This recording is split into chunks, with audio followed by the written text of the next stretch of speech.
The happy life of a fun seeker in Marvel. This video is purely for entertainment and does not infringe on copyrights or laws. The rights to the novel and image belong to the original author. We do not claim ownership. Don't like waiting and want to listen to this fanfic in full now? Subscribe to our Patreon, where you'll find the best fanfics.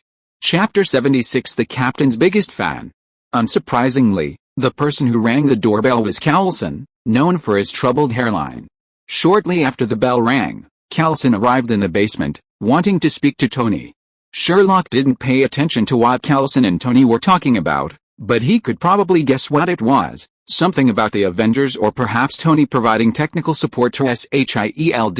The reason Sherlock ignored the seemingly unrelated entertainment was simply the unfinished Captain America shield in his hand.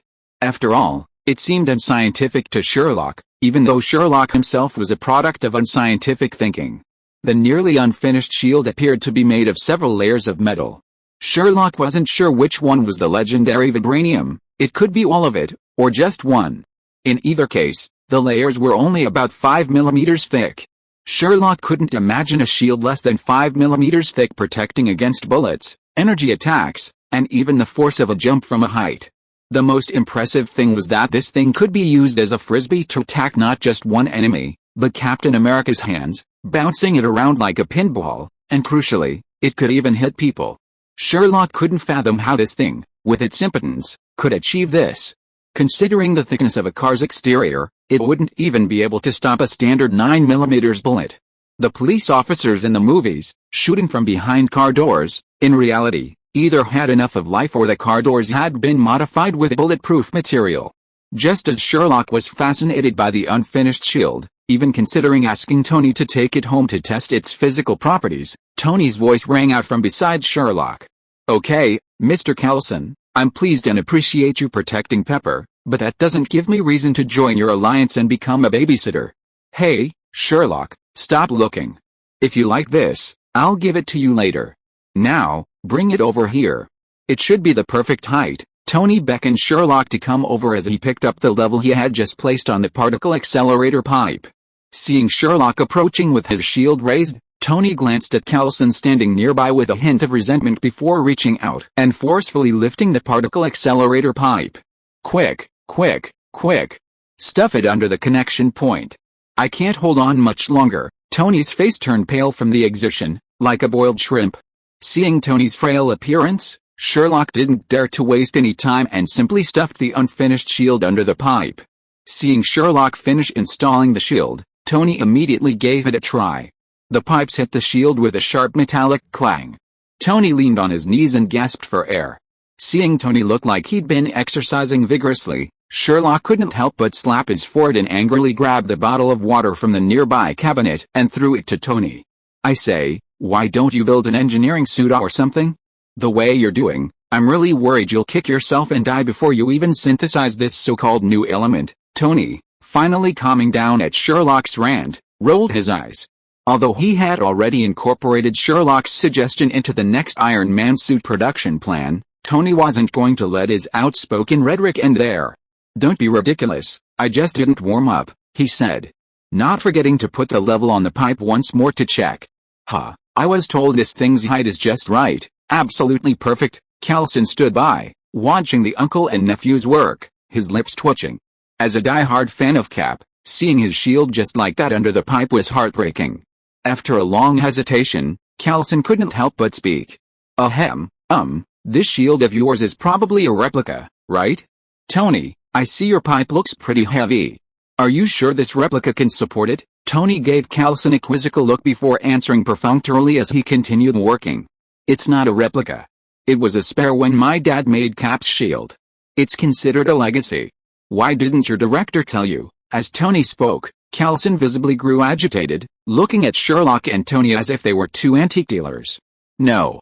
What I mean is that if this thing is real, you should send it to the National Museum in Washington, D.C., instead of using it as a bridge in your pipeline." Before Coulson could finish his words, Sherlock couldn't help but twitch his mouth, and he stood in front of Coulson and raised his hand to interrupt Coulson.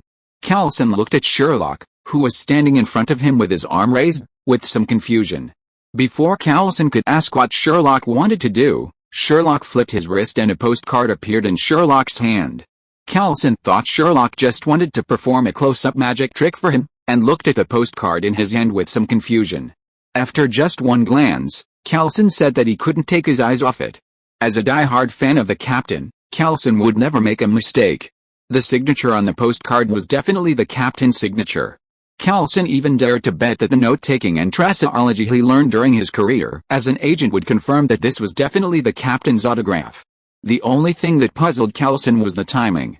After all, judging by the postcard and notes, they couldn't be that old, no more than last week, and that was even factoring in the postcard's factory date. Captain's signed postcard?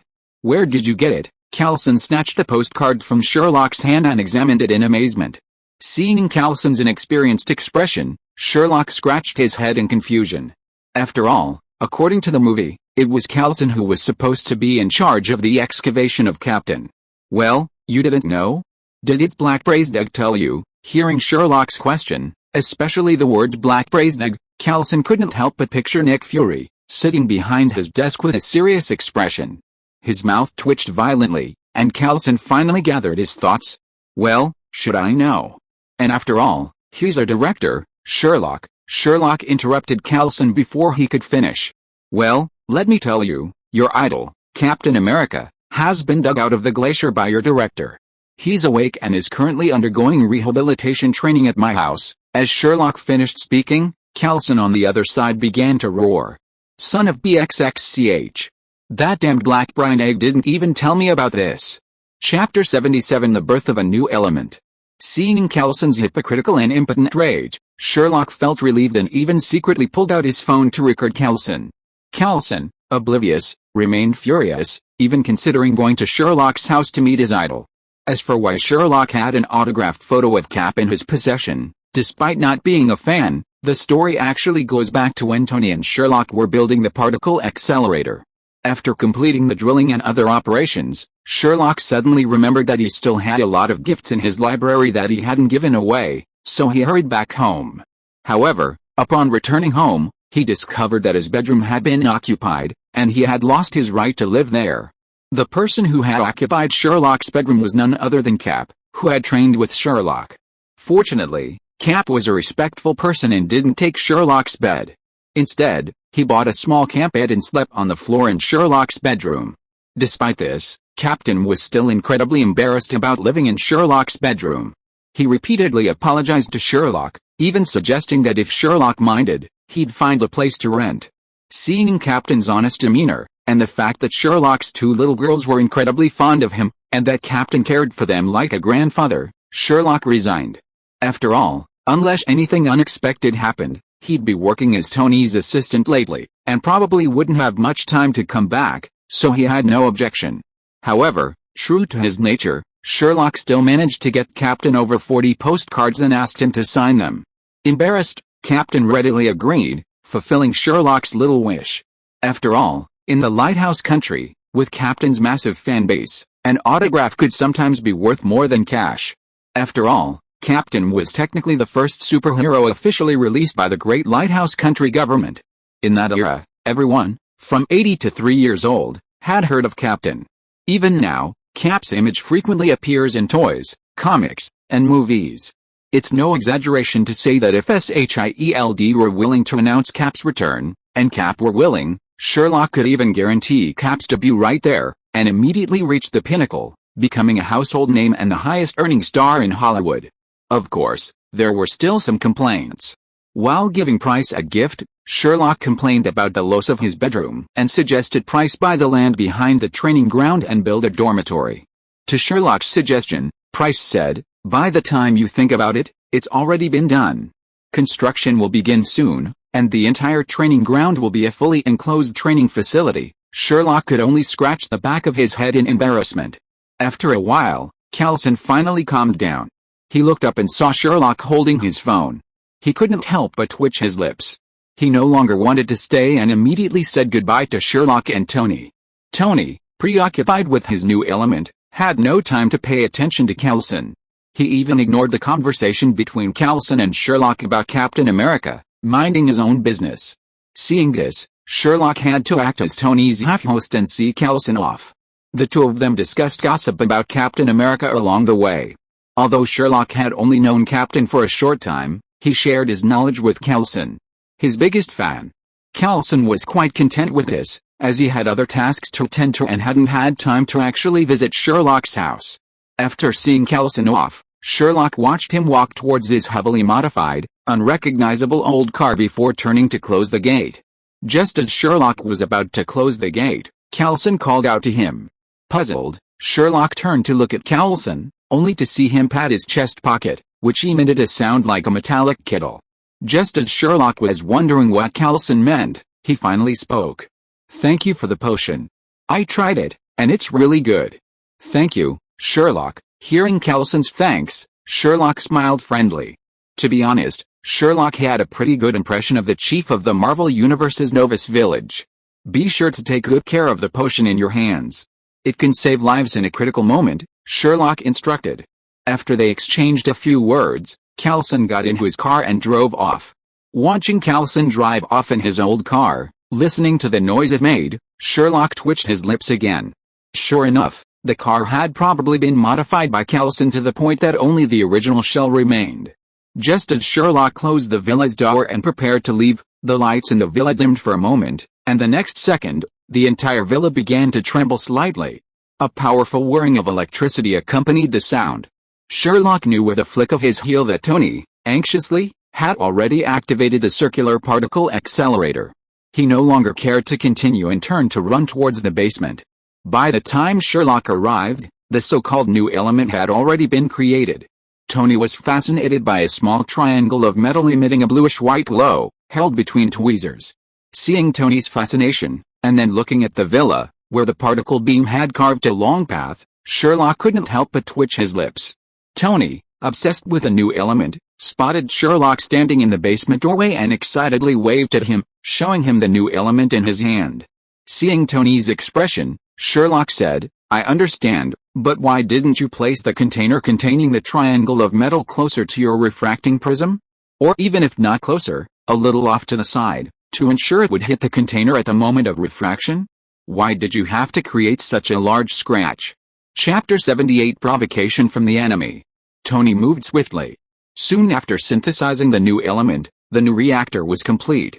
Compared to the old, round, light bulb-shaped reactor, Tony's new one looked a lot more sci-fi, at least that's what Sherlock thought. Of course, Tony being Tony, he remained true to his faith in himself and his recklessness.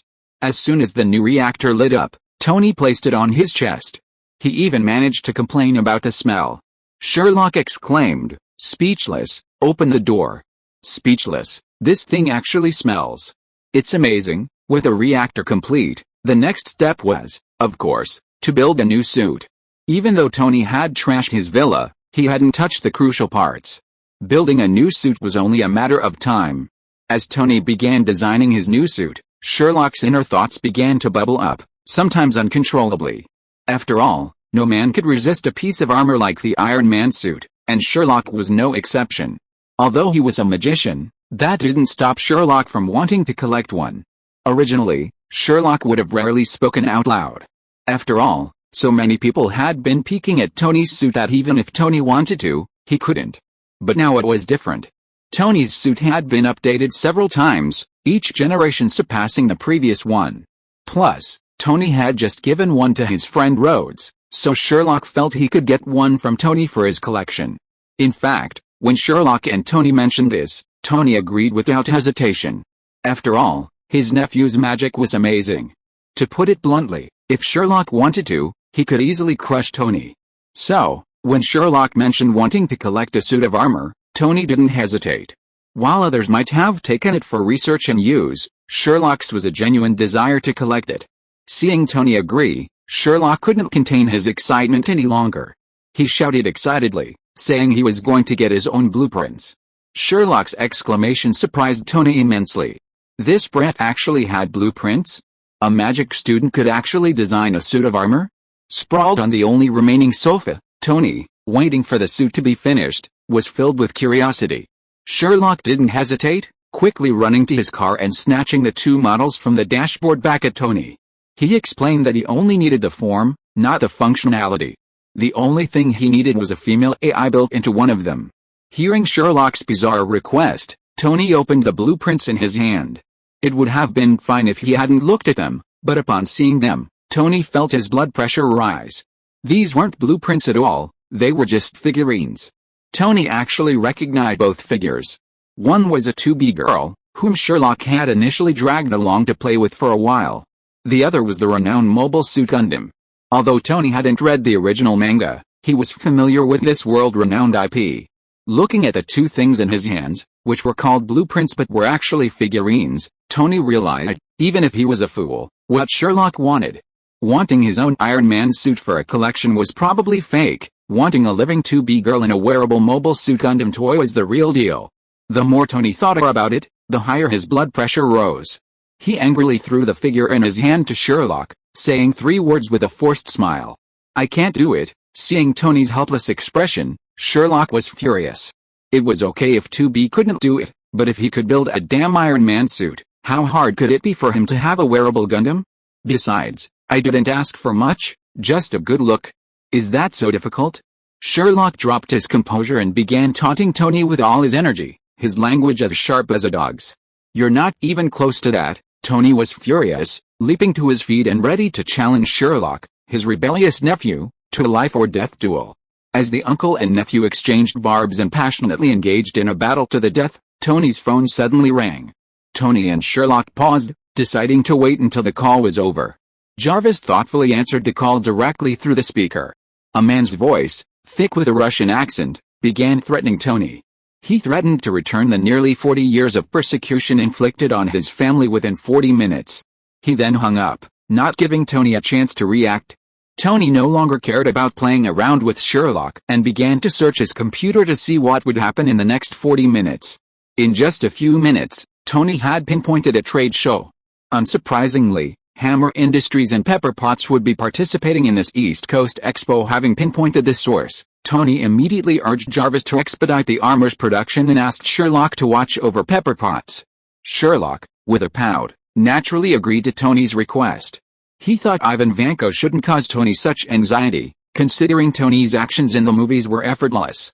But out of precaution, Sherlock agreed anyway. Pepper Potts had been kind to him, even treating him like a proper aunt even back when Tony was still a playboy. After confirming Pepper Potts' location via a phone call in front of Tony, Sherlock casually opened a portal and walked in, leaving Tony alone in the villa, waiting for the armor to be completed. As for where Sherlock's portal opened, he admitted it definitely wouldn't be right next to Pepper. Instead, his first stop was a snack shop. Without a second thought, he went to the nearby snack shop and bought 2 large buckets of popcorn and some drinks. Then, Sherlock opened the portal again and headed to Pepper's side. What? Why did Sherlock buy popcorn? Of course, he was going to see the fun. Iron Man battle. Live action. If he didn't grab some popcorn and watch it, wouldn't that be like missing out on 5 million? Chapter 79, Front Row Eating Watermelon, Part 1. This so-called Weapons Expo wasn't just about weapons, just like the ZH Air Show wasn't just about airplanes. Coupled with the Lighthouse country's world-leading gun ownership rate, the expo was packed with people. Everything was on sale, both those that could be linked to weapons and those that couldn't be. Besides the dazzling array of weapons, there were also a variety of snack vendors, hawking their wares along both sides of the expo's path. The prices were the same everywhere, though. As for what Sherlock was doing right now, there was someone in the crowd, carrying a newly purchased, high-end AR-15 rifle, a bucket of popcorn tucked under his arm, a plastic bag filled with sunflower seeds Sherlock had bought beforehand, and a large drink in his hand. That was him.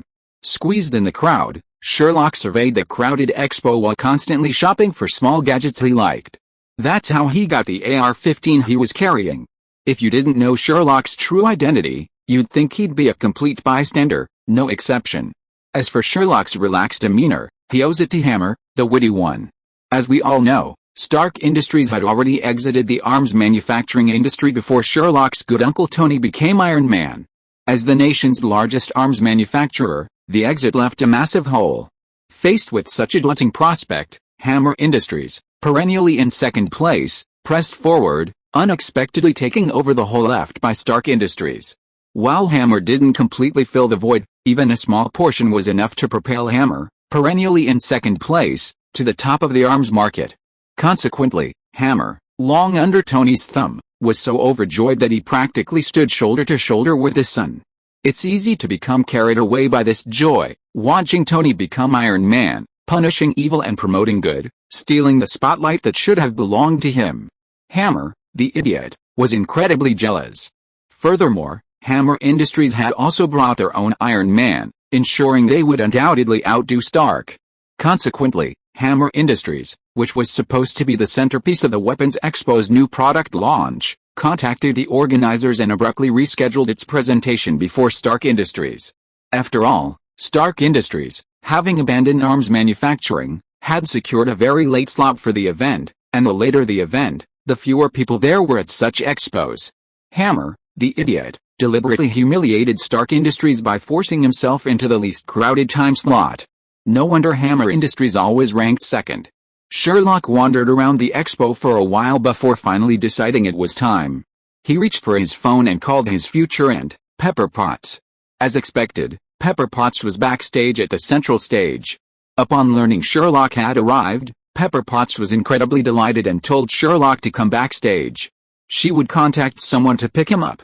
Sherlock naturally had no objections, but the staff member who came to pick her up was a familiar figure to Sherlock. It was none other than the infamous Black Widow, Agent Natasha Romanoff. Seeing Black Widow, dressed in her professional attire, walking towards him, Sherlock felt his eyes nearly pop out of his head. Black Widow? Why are you here?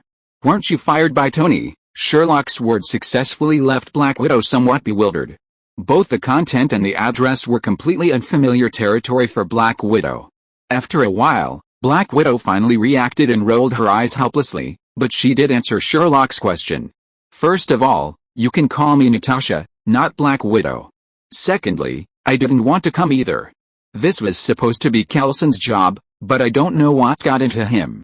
After calling the director, he actually took his leave. So I'm forced to work overtime. Sherlock followed Black Widow, cracking sunflower seeds as she complained about work like a normal person. Unfortunately, Sherlock didn't believe a word she said, just treating it as amusement. After all, she was the famous Black Widow, and Sherlock didn't dare to show off too much in front of her. Playing the joke was Sherlock's most effective counterattack. Black Widow led the way while complaining, but as they almost reached their destination, Sherlock kept responding in a disjointed manner, not even stopping to eat the sunflower seeds in his mouth. The three rhythmic sounds of the seeds cracking served as accompaniment to Black Widow's complaints. Tisk, tough kid, this was Black Widow's only thought after she failed to approach Sherlock again. Before entering the backstage, Black Widow paused and turned to look at Sherlock, who was eating melons, with a serious face, as if the person who had just complained about work didn't exist. What's wrong, Black Widow? Why don't you leave? Sherlock continued to stare at Black Widow eagerly like a curious baby, making Black Widow's mouth twitch. After a while, Black Widow barely suppressed the urge to fight Sherlock right here and now, and said through gritted teeth. Fuck, damn. Don't call me Black Widow, okay, Black Widow, I get it, Black Widow. If it's okay, I'll go find my future aunt first, Black Widow. After saying this, Sherlock pushed open the door to the backstage without hesitation, leaving Black Widow standing alone in the wind, disheveled. Black Widow's mind was filled with only one thought at this moment.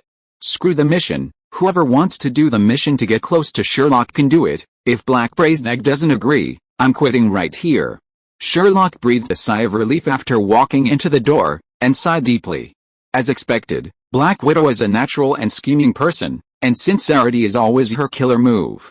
As long as she pretends to be good enough, Black Widow will never get what she wants from her. Although Sherlock didn't know what these people were going to do, he always felt that they were up to no good. After all, what good could SHIELD have? Sherlock didn't know why Black Widow kept approaching him again and again. Since that time in the donut shop, every time she approached him, Black Widow would change her method. But there was no doubt that no matter which method she used, Black Widow must have some purpose in approaching him. Whatever the purpose was, Sherlock didn't want them to succeed, especially before Captain America destroyed SHIELD. Chapter 80, Front Row Eating Watermelon, Part 2. Sherlock. You're finally here. As Sherlock made his way backstage, Pepper Potts spotted him. Surprised, she ran to him, wanting to give him a big hug.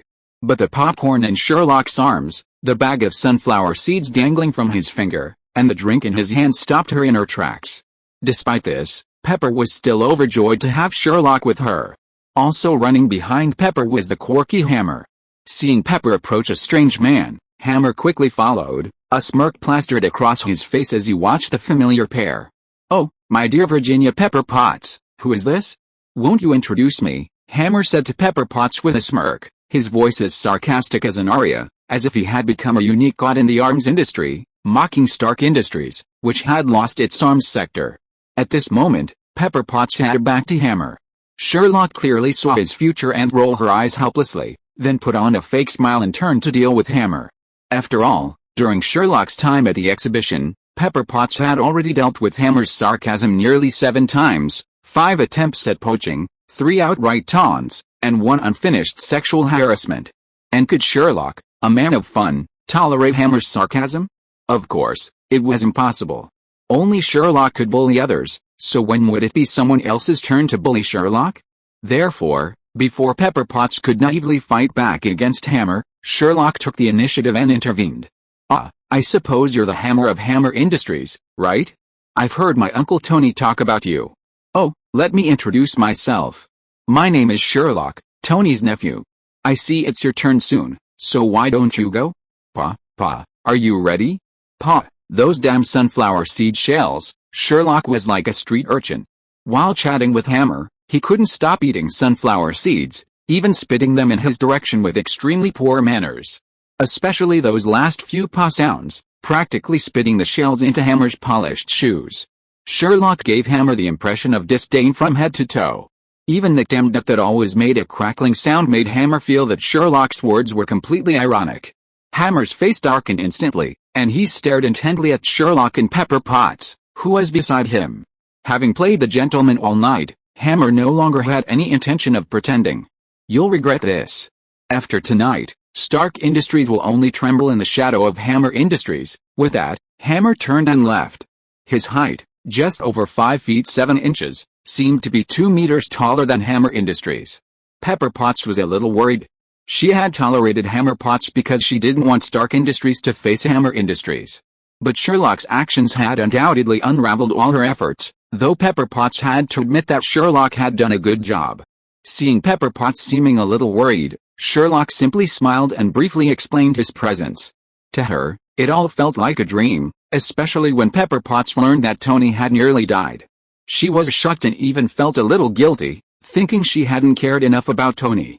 However, after learning about Hammer Industries' outrageous moves and the threats posed by Tony's rival, Ivan Vanko, Pepper's eyes widened. Especially after learning Tony's certainty that Ivan Vanko would cause trouble at the expo, most likely at Hammer Industries' premises. Pepper suddenly relaxed. With Sherlock right beside her, Pepper wasn't worried about her own danger. After all, while others might not know the power of Sherlock's magic, Pepper knew it. If Sherlock were determined to escape with Pepper, no one present would be able to stop them. Reassured, Pepper snatched the popcorn from Sherlock's arms and began eating while watching Hammer prepare to take the stage. Knowing the potential for trouble, Pepper even abandoned her own press conference preparations and dragged Sherlock to the exit to see what Hammer had in store. The two looked like front row seats to the action, much to the dismay of Black Widow and her driver, Happy, who was watching from behind. Just as Sherlock had predicted, Hammer's performance had barely begun, before he could even get much of his punchline out, when Tony descended from the sky in his new suit. Then, the stereotypical villain took control of his friends and the drones, chasing Tony. Seeing something was amiss, the crowd began to flee in panic. Sherlock and Pepper Potts, however, remained unfazed.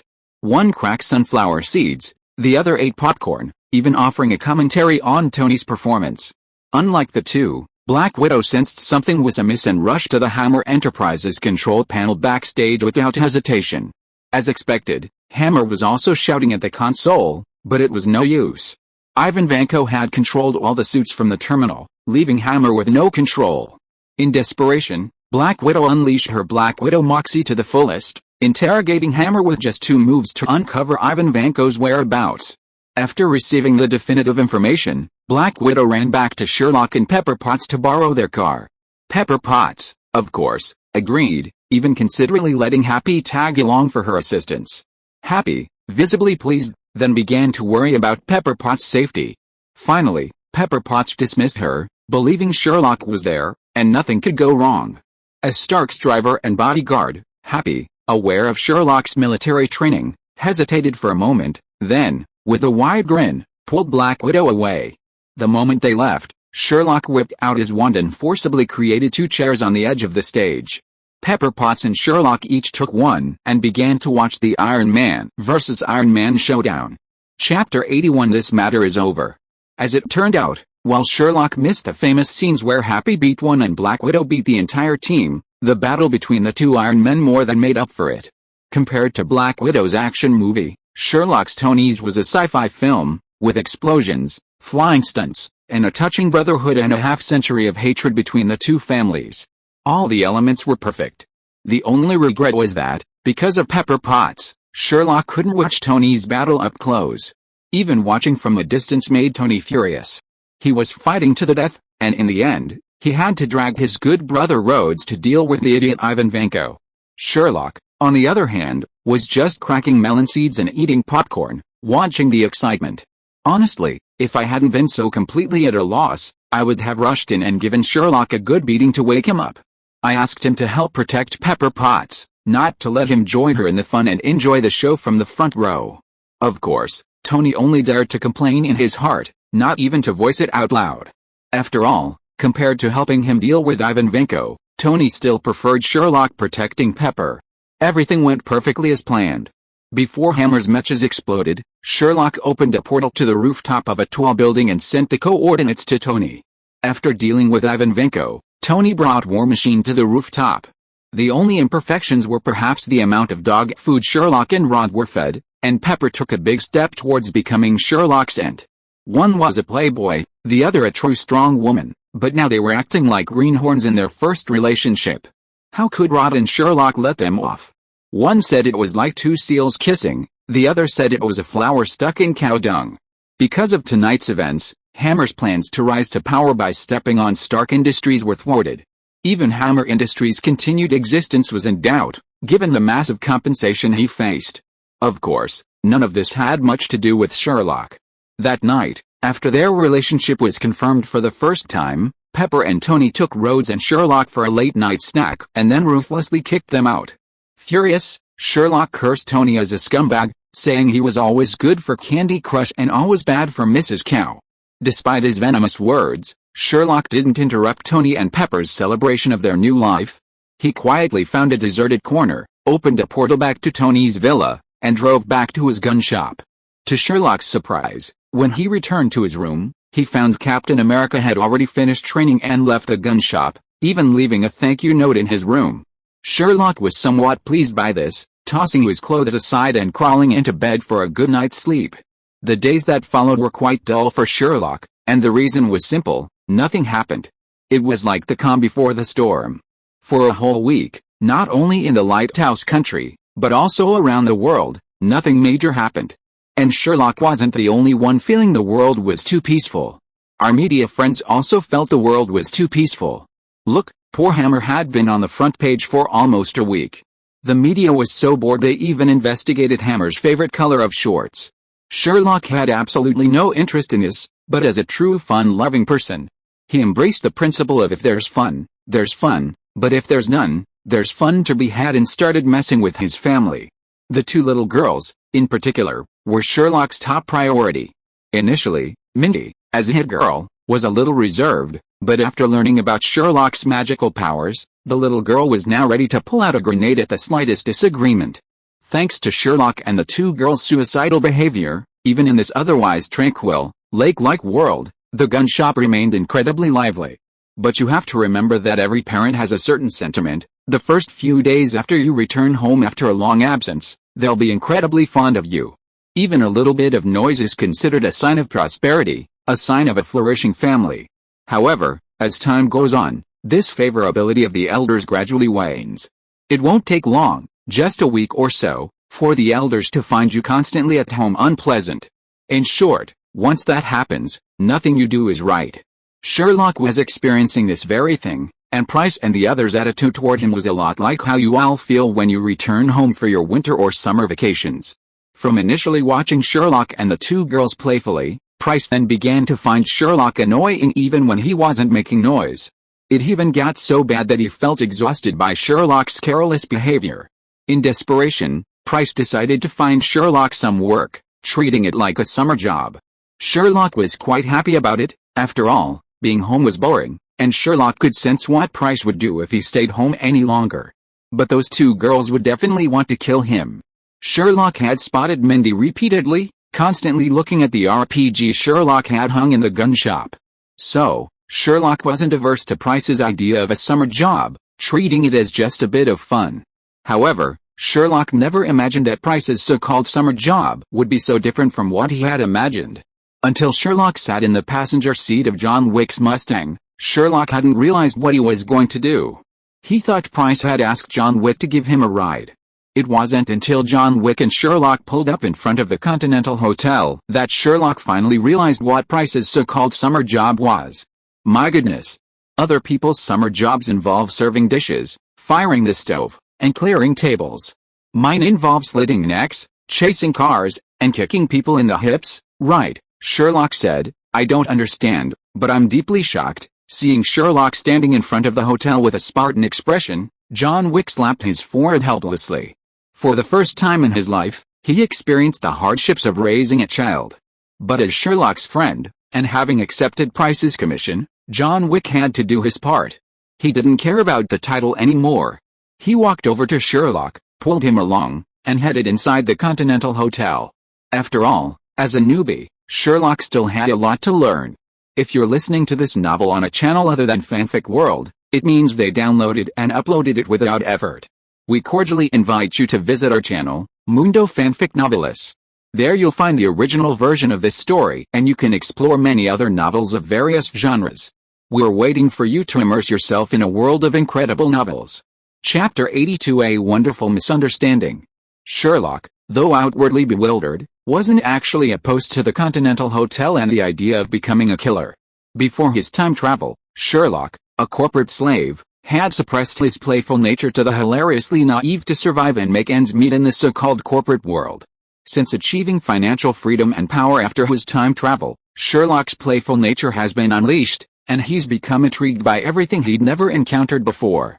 Especially after meeting John Wick, Sherlock's curiosity about a mysterious Continental Hotel, a place steeped in rituals, as seen in the film before his time travel, has become incredibly intense. Although Sherlock's gun shop is no slouch either, the reason John Wick agreed to bring Sherlock to the Continental Hotel is down to a wonderful misunderstanding. It's no secret that Sherlock's lawless behavior in his gun shop has given Price considerable trouble, and Price has been desperately trying to get Sherlock out. However, when contacting John Wick, Price hadn't given it much thought. He simply hoped John Wick would spare Sherlock some time to broaden his horizons, both for Sherlock's sake and his own. Price's original intention was to hope that John Wick would agree to take Sherlock with him on missions, simply to broaden his horizons. However, assassins are a profession that places great emphasis on mentorship. Simply put, after graduating from Sherlock's training camp, ordinary gang mercenaries might simply start working, and with a bit of luck, even rise to the rank of minor boss. However, assassins are different. There are many rules within the assassin community, and only the most basic mentorship can teach these newly graduated rookies. Furthermore, graduates of Sherlock's training camp only learn the basics. Advanced classes are available for those who want them, but the price is naturally higher. Generally speaking, few new recruits or organizations are willing to pay for advanced classes. Given these rules of the assassin trade, John Wick, upon hearing Price's request to mentor Sherlock, almost instinctively thought of the rules of mentorship within the industry. Therefore, after much deliberation, John Wick finally agreed to Price's request. Price, watching John Wick ponder for a long time, didn't dwell on it, only lamenting that his son's boisterous nature was probably already well known, so no one was willing to find a babysitter. If it weren't for both him and Sherlock's acquaintance with the legendary killer, he probably wouldn't have agreed to take Sherlock with him. As for Sherlock, neither of them informed Sherlock of their intentions. After all, Sherlock, a fun-loving man, didn't care about such matters, so he just happily agreed. And so, With everyone mistaking the situation, a dramatic and wonderful misunderstanding was born. Thus, John Wick showed up at the Continental Hotel with Sherlock in his car. Of course, Sherlock himself wasn't averse to such a thing. Like a curious cat, Sherlock watched with wide eyes as John Wick and Sherlock approached the Continental Hotel and knocked. Just like in the movies, the door didn't open directly. Instead, a small window opened, revealing only a pair of eyes. John Wick, codename Night Stalker, the owner of the eyes behind the door, immediately revealed John Wick's identity. They also noticed Sherlock standing behind John Wick. As the Continental Hotel's doorman, he knew all the known killers in the area, but Sherlock was clearly not among them. "Tell me what you want, John Wick," the eyes behind the door asked calmly, looking at Sherlock, who stood behind John Wick with a curious look on his face, without a trace of emotion. John Wick seemed to have anticipated the doorman's words. He waved his hand helplessly, pulled out 2 Continental Hotel gold coins from his pocket, and slipped them into the coin slot below the small window. "Newbie. Here's the fee." Sherlock noticed clearly that after John Wick finished speaking, the eyes behind the door were clearly surprised, and then a gaze of intense curiosity fell on him. Although Sherlock had already known from watching movies in his previous life that John Wick was a living legend in the industry, this moment was enough to make Sherlock reconsider what a living legend truly was. However, to Sherlock's surprise, the eyes behind the door, though bursting with curiosity and even looking at him with a slightly strange expression, didn't question him. After John Wick slipped 2 gold coins into the coin slot, the small window, which barely revealed a single glimpse, slowly closed. The next second, the doors of the Continental Hotel slowly opened before Sherlock. Sherlock was greeted by an entire suite of exquisitely appointed decor. For the first time, Sherlock witnessed the essence of a cinematic experience in real life. That's right, it was a movie-like feeling. The entire Continental Hotel's decor was identical to that in the movies, literally, the exact same look, without a single flaw. With a faint haze and hints of European style, the entire lobby gave Sherlock the feeling of a high-end club. This feeling was particularly pronounced once Sherlock entered the hotel. Everywhere Sherlock looked, everyone was dressed in formal attire. Even the waiters were dressed in formal attire. As the doors closed behind Sherlock, the entire Continental Hotel, its atmosphere and staff, gave Sherlock the feeling of an old European aristocratic club. Looking at his own tracksuit, Sherlock momentarily wanted to pull out his wand and destroy the place to avoid his own social demise. Damn Price, why didn't he tell him earlier? Even his own suit of armor would have suited the atmosphere better than this tracksuit. Sherlock was already regretting having given in to Price's tricks. He'd actually found him a simple, yet interesting summer job, and he'd even come dressed for work in his tracksuit. Dressed in his tracksuit, Sherlock felt the entire hotel's gaze fixed on him as he followed John Wick. The feeling made Sherlock feel like social demise. Chapter 83: The Continental Hotel and Sherlock's Codename. In truth, Sherlock's intuition was correct, it was even remarkably accurate. Everyone in the hotel lobby had their eyes fixed on Sherlock. While they weren't staring directly at him, their attention was certainly on him. Everyone wanted to know who this man, brought in by John Wick himself, was, and what special thing about him that would warrant the infamous Night Stalker, a living legend, personally leading him into the industry. But Sherlock had clearly misunderstood, assuming they were focusing on him because of his attire. Fortunately, John Wick's pace was swift, quickly leading Sherlock to the hotel reception desk. Standing at the front desk was a gentleman-looking black man. He wore gold-rimmed glasses, his velvet suit meticulously tailored to every detail, and even his facial expression embodied the essence of suave and refinement. Sherlock could even swear that even his uncle, Tony, the richest man in the world, didn't have as many suits in his closet as the black man at the front desk. Seeing John Wick leading Sherlock to the front desk, the black man's first words were incredibly refreshing. "Good morning, John Wick, how can I help you?" John Wick acted very familiar with the black receptionist.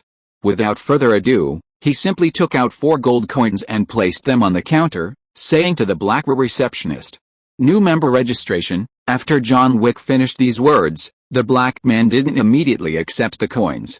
Instead, he turned his attention to Sherlock. He spoke to Sherlock in a very gentlemanly manner. "The Continental Hotel is very welcoming, Mr. Queen Bee." After that, he put the 4 gold coins on the counter with both hands, leaving Sherlock, bewildered, looking from John Wick to the extremely gentlemanly black receptionist. Mr. Queenbee? Sherlock had a grumble stuck in his throat, feeling like he had to get it out. After all, in Sherlock's perception, the term Queen Bee was mostly used to describe women. I don't know why there's a code name for Queen Bee, but wouldn't these people find it awkward to add MR after Queen Bee? Fortunately, Sherlock still had some sense. The club-like atmosphere around him was enough to keep his complaints to himself. John Wick, however, quickly noticed Sherlock's anomaly and gave him a look that said, "I'll explain later." He then turned to look at the black receptionist, who was still working on something.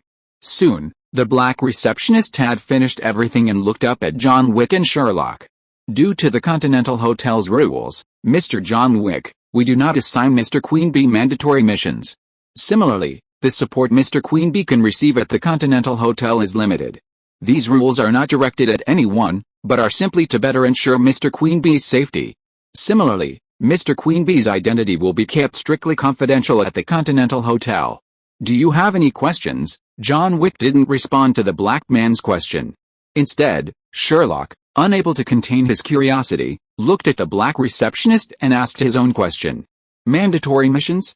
The Continental Hotel also assigns mandatory missions to assassins," Sherlock finished, looking at John Wick beside him in confusion. After all, Sherlock rarely saw John Wick carrying out mandatory missions. Of course, it's also possible that he was unaware of it because he ran a gun shop all the time. Seeing Sherlock's question, John Wick didn't let the black receptionist speak. Instead, he spoke first to Sherlock. "So-called mandatory missions aren't always mandatory. Generally speaking, hotels entice assassins to accept the assignment by offering a price they can't refuse, along with intelligence, promises, and other conditions. If you don't need these, you can certainly refuse the so-called mandatory mission, but doing so will cost you a gold coin, which is practically nothing for the average assassin. However, because of the reward, few can resist the temptation, which is why they were called mandatory missions." After hearing John Wick's explanation, Sherlock finally understood. It was basically a scheme to double the project bonus to entice employees to work overtime. Before his time travel, Sherlock, a qualified office worker, was well aware of all this. See, before his time travel, Sherlock even traveled through time while taking a shit just to earn the overtime pay and bonuses. Seeing that Sherlock no longer had any questions, the black receptionist nodded to the two of them and continued. "Very well, gentlemen. Let's proceed with Mr. Queenbee's trust registration process. According to the process, I need Mr. Queenbee to provide me with a code name to use within the Continental Hotel system. Please note, once confirmed, it cannot be changed. This code name will also be used in future records. Your identity, Mr. Queenbee, will only exist in the confidential files atop the Continental Hotel's podium." Following the black receptionist's words, Sherlock immediately began to think about his own code name. Honestly, Sherlock is terrible at naming, and he often finds himself at a loss when it comes to this. Serious code names like Wizard and Grim Reaper raced through Sherlock's mind, and he was constantly weighing the pros and cons, but suddenly, Sherlock's playful nature took over, becoming uncontrollable. His brain thought, "Please, wouldn't it be better to go with a cool, normal code name? It'll look impressive and sound good," and his playful soul declared, "I must sell this sword today." So, under the guidance of the fun-loving Shuxin, Sherlock, for some reason, rejected all those cool-sounding titles and immediately came up with a code name that caught everyone by surprise. One Piece. As Sherlock uttered the words, he clearly saw the elegant black receptionist freeze in place, even the corners of her mouth twitching. John Wick, knowing Sherlock's true nature, helplessly covered his forehead and couldn't help but imagine the future. Look, there's the apprentice of the legendary killer, Night Stalker, the One Piece. Just thinking about it gave John Wick goosebumps. He looked at the two men, who seemed to be accusing him. He said nothing, their eyes filled with a look that said, "Please, change the code name." Continental Hotel. John Wick can't afford to lose that person. Sherlock's fun-loving soul was once again filled with immense satisfaction, and the corners of his mouth couldn't help but curl up. What's wrong? Is One Piece not good? What about Naruto? Captain General? Magic Boy? The strongest on Earth? One Sword Shuri? I think they're all good. I won't be picky. You decide. Chapter 84 Continental Hotels and Services. Actually, Sherlock's code names were all meaningful. Imagine if he could no longer survive and became a killer. Wouldn't his targets feel humiliated when they learned they were being targeted by the Pirate King?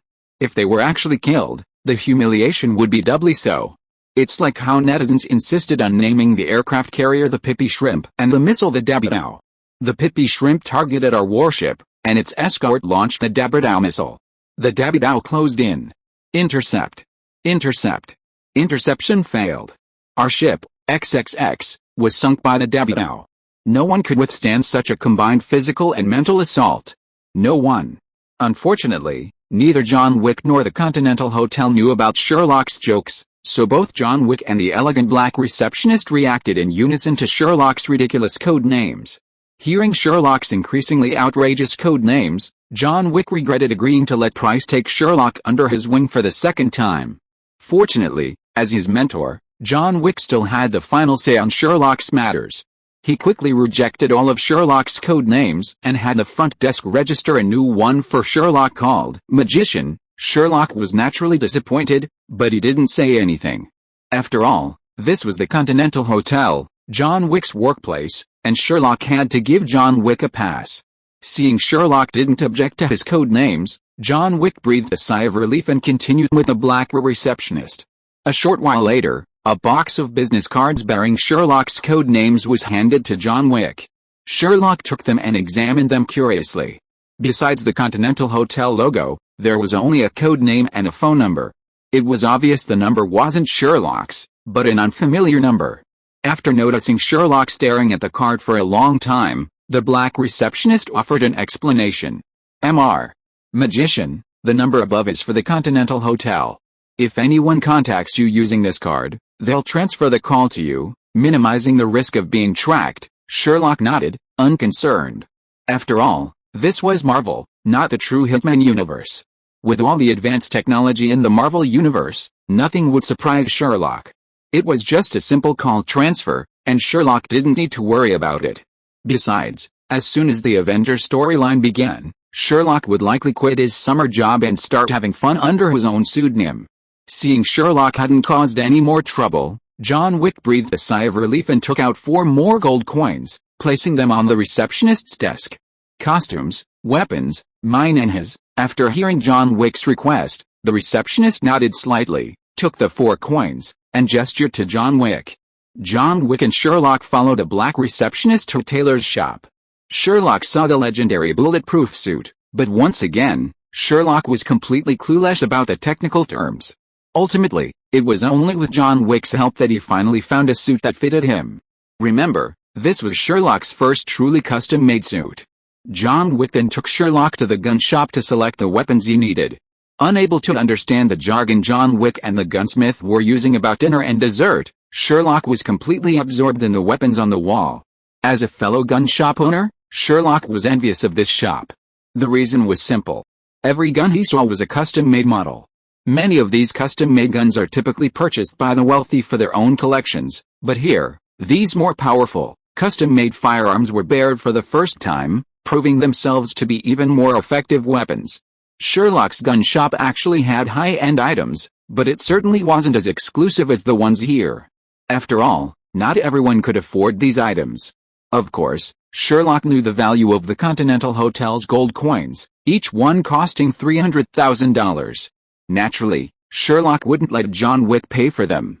Even so, as Sherlock's mentor, John Wick considered these expenses normal mentor fees.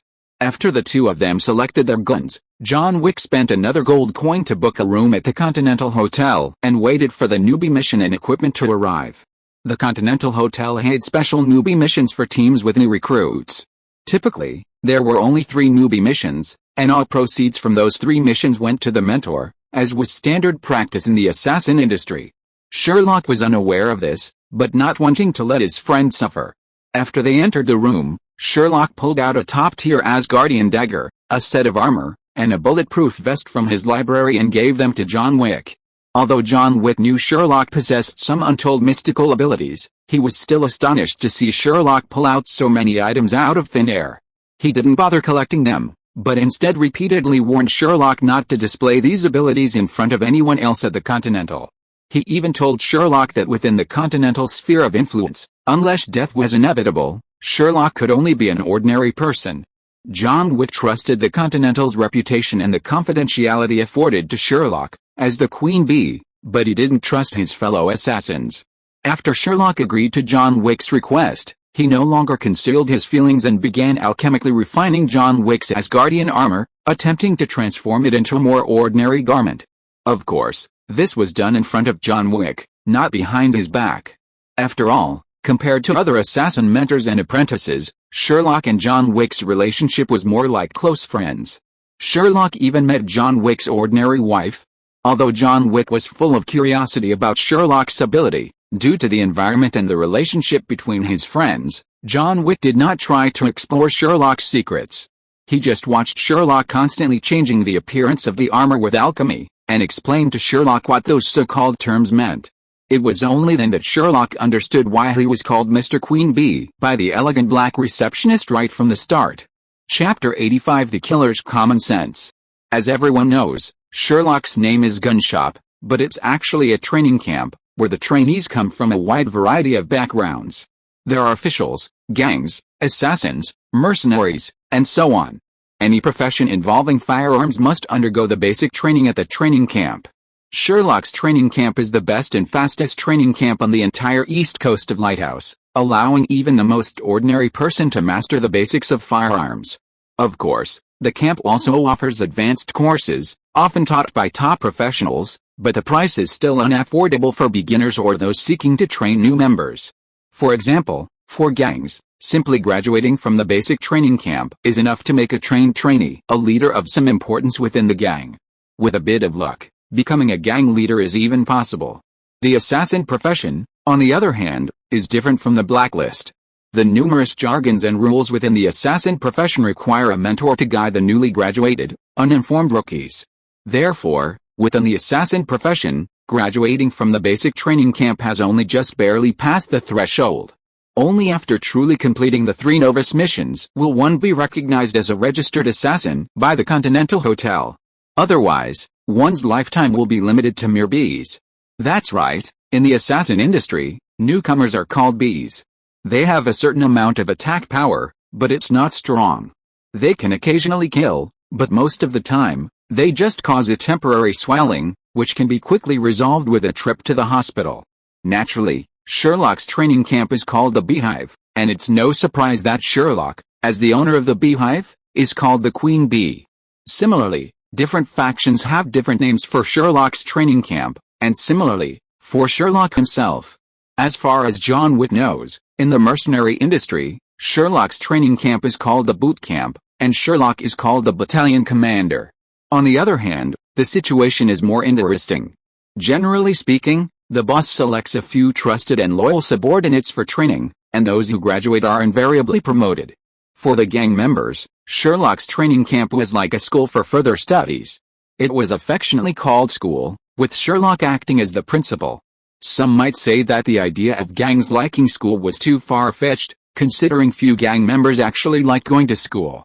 However, the reality was that Sherlock's training camp attracted numerous members, and the higher up the gang, the more they preferred highly educated gang members. Because of the local conditions in Lighthouse, many gang members were illiterate, not simply indifferent to education. While many community and religious schools offered free tuition, their emphasis on fun education was undeniable. Kwong Kwong had studied for years, learned nothing, and was simply having fun. This information was new to Sherlock, and he was so surprised that he nearly made a fuss with his alchemy. Fortunately, Sherlock caught on and reversed the situation. Sherlock had never imagined the buzz surrounding his uncle's training camp, nor had he anticipated the fame it would bring to so many powerful factions. No wonder the original owner, in his limited memories, had never experienced any bullying. With that kind of background, it would have been incredibly impressive no matter where he lived. Who would dare let him experience the charms of an American school? Naturally, after learning this information, Sherlock inevitably grew curious about these advanced training programs and asked John Wick about his family's circumstances. Although somewhat puzzled by Sherlock's need to inquire about his family from an outsider like him, John Wick nonetheless answered Sherlock's questions. Advanced training camps, due to their high cost, weren't something that many factions could afford to host in large numbers, like boot camps for beginners. Furthermore, each faction had its own distinct focus, and many would enroll their elite members in advanced programs based on their specific circumstances. Mercenaries favor physical training, and Hell Week is a favorite of mercenary bosses. It's the scene Sherlock saw two young girls cursing at the trainees with guns drawn upon their return from Asgard. It's a haven for mercenaries. Those who make it out alive often go on to become the longest-lasting and most deadly on the battlefield. Of course, the elimination rate is also incredibly high, as many can't handle the intense physical and mental stress. Meanwhile, the closed-off tactical training, where captains train, is a haven for assassins. Being in the city, they often face their peers or bodyguards, making CQB unavoidable. Naturally, it's a training haven. Of course, there are also various advanced shooting courses, all perfect for assassins. John Wick himself was an instructor at the advanced shooting course. Furthermore, while gangs prefer bodyguard courses, the official ones offer a comprehensive range of training, often even customizing their training, like the captain's training last time. Sherlock listened with rapt interest. Many of John Wick's stories were new to Sherlock, and of course, Sherlock's work continued unabated. Soon, as John Wick concluded his explanation, a black bodysuit took shape in Sherlock's hands. While it felt and even felt like a bodysuit, it was made from Asgardian armor. Sherlock had altered the color and appearance of the armor to preserve its functionality to the greatest extent possible. John Wick briefly tried it on. It fit perfectly and was comfortable. The lining made it feel more like a tight-fitting sweatshirt than armor. After hearing Sherlock's assessment of the armor's protective properties, John Wick nearly returned it to Sherlock. After all, it was capable of withstanding 10 simultaneous bursts of 7.62 mm full-power ammunition. Sherlock quickly refused. After all, the item didn't mean much to him, and Sherlock himself was better. While John Wick considered it valuable, it wasn't actually that valuable to Sherlock. Instead, it was because, while it could protect against bullets, it couldn't protect against pain or impact, which Sherlock disliked. Sherlock would never forget the excruciating pain he felt when he was hit by a 7.62 mm full-power round while researching it. Chapter 86 Magic Salted Fish as Killer's Daily Life 1. It had to be said that the Continental Hotel was incredibly efficient.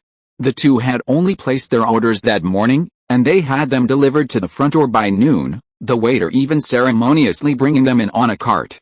Seeing all their gear arrive, Sherlock and John Wick quickly changed into their exquisite suits and began inspecting their weapon cases. It wasn't until then that Sherlock realized the difference between his case and John Wick's. While selecting firearms, Sherlock was so captivated by the wall of tyrant tactics that he barely noticed what John Wick had chosen. Don't blame Sherlock for being so clueless. Remember, while there aren't any John Wick movies here, Tyrant Tactics is a gunsmithing company that's even more popular than before the time travel. They claim to be completely fair, even the president has to wait in line, and their gun modification service is already booked out for 5 years. Sherlock had considered getting one, but the cumbersome process and the excruciatingly long wait times ultimately led him to abandon the idea. At the Continental Hotel, Sherlock saw something. Holy crap! A wall full of Tyrant Tactics. So most of your production capacity is going to the Continental Hotel, right? Naturally, Sherlock didn't skimp on his firearm selection. He immediately ordered the TTIG Glock 34 he'd been craving, even thoughtfully adding 5 magazines and a silencer. Sherlock then contentedly admired his prized weapon. As for why he didn't choose a different weapon, Sherlock explained that first, he didn't want to spend more money on John Wick, and second, he'd been so engrossed in watching the John Wick series with its small pistols and silencers that he hadn't paid much attention to other firearms. It wasn't until all the gear arrived that Sherlock realized the difference between him and John Wick. His was a pistol-sized gearbox, while John Wick's was a suitcase-sized one. But Sherlock didn't dwell on it. Having seen the movies, he assumed there were more than just a pistol, perhaps also daggers, bombs, and other equipment. After the two checked their equipment, John Wick pulled a lock from his pocket and tossed it to Sherlock, signaling him to lock the suitcase. After they locked the suitcase, Sherlock, led by John Wick, returned to the front desk. After paying 6 gold coins, the two, at the benefactor's attentive service, boarded a hotel-prepared shuttle bus. The shuttle bus, driven elegantly by the driver, arrived at the airport without any interruptions. When Sherlock disembarked, he found a small private jet already waiting nearby, ready for them to board. The Continental Hotel had even thoughtfully delivered the gear to the plane before them.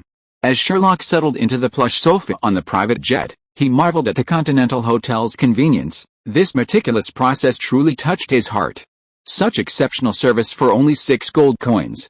But then Sherlock thought of the price of 300,000 gold coins, and his happy mood vanished. It was nothing special, $1.8 million for every kind of service. Luckily, John Wick was unaware of Sherlock's ulterior motives. After takeoff, the flight attendant smiled and placed a costly-looking meal and a document in front of them. Sherlock and John Wick didn't hesitate, enjoying their lunch while perusing the document.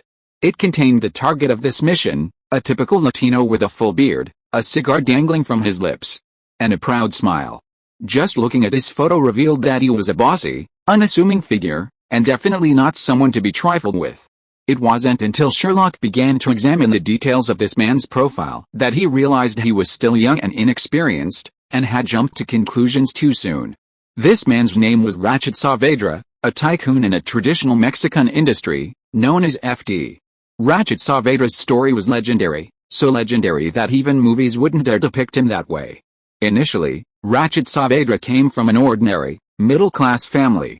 This guy was just like many Mexican children, cared for by his parents, attending school, playing, and seemingly living an ordinary life.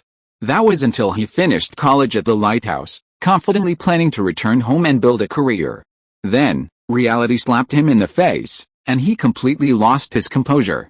Of course, these weren't the main reasons. The main one was watching his girlfriend break up with him and buy a Mercedes-Benz. Then his mood suddenly changed, and all he could think about was how to get rich quick. Luckily, he actually found a guide to getting rich quick, the criminal law. After a year of studying the criminal law, Ratchet Saavedra seemed to have opened his Ren and Du meridians, and he began to amass wealth like crazy.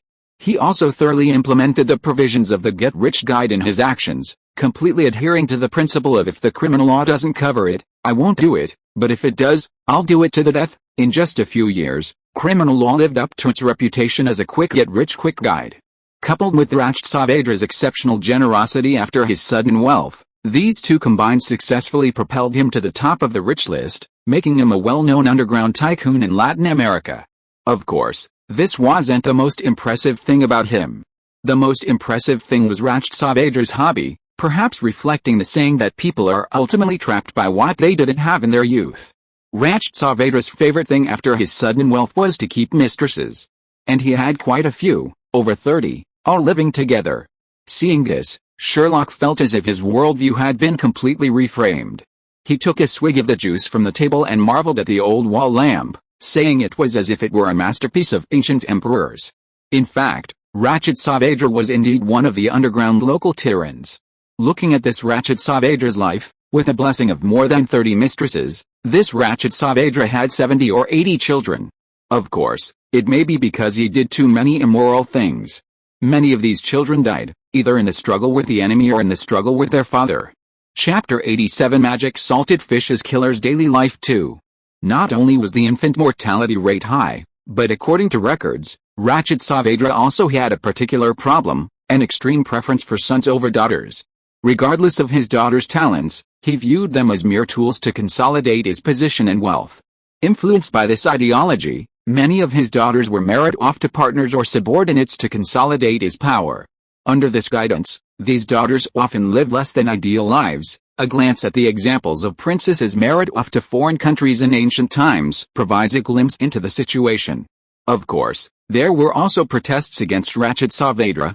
One of his sons, displeased with Saavedra's decision to marry his sister to a partner with a deeply unsavory reputation, led a group in a rebellion against him. Needless to say, Saavedra crushed the rebellion, even personally executing the child and her mother. The contents of these documents made Sherlock exclaim, "Wow, Hollywood scripts are still too conservative." This guy's life story would definitely be a hit if it were adapted into an American TV series. Since it's called a Hollywood script, there are certainly twists to come. The biggest twist is the client of this mission, Elisa Saavedra, Ratchet Saavedra's oldest surviving daughter.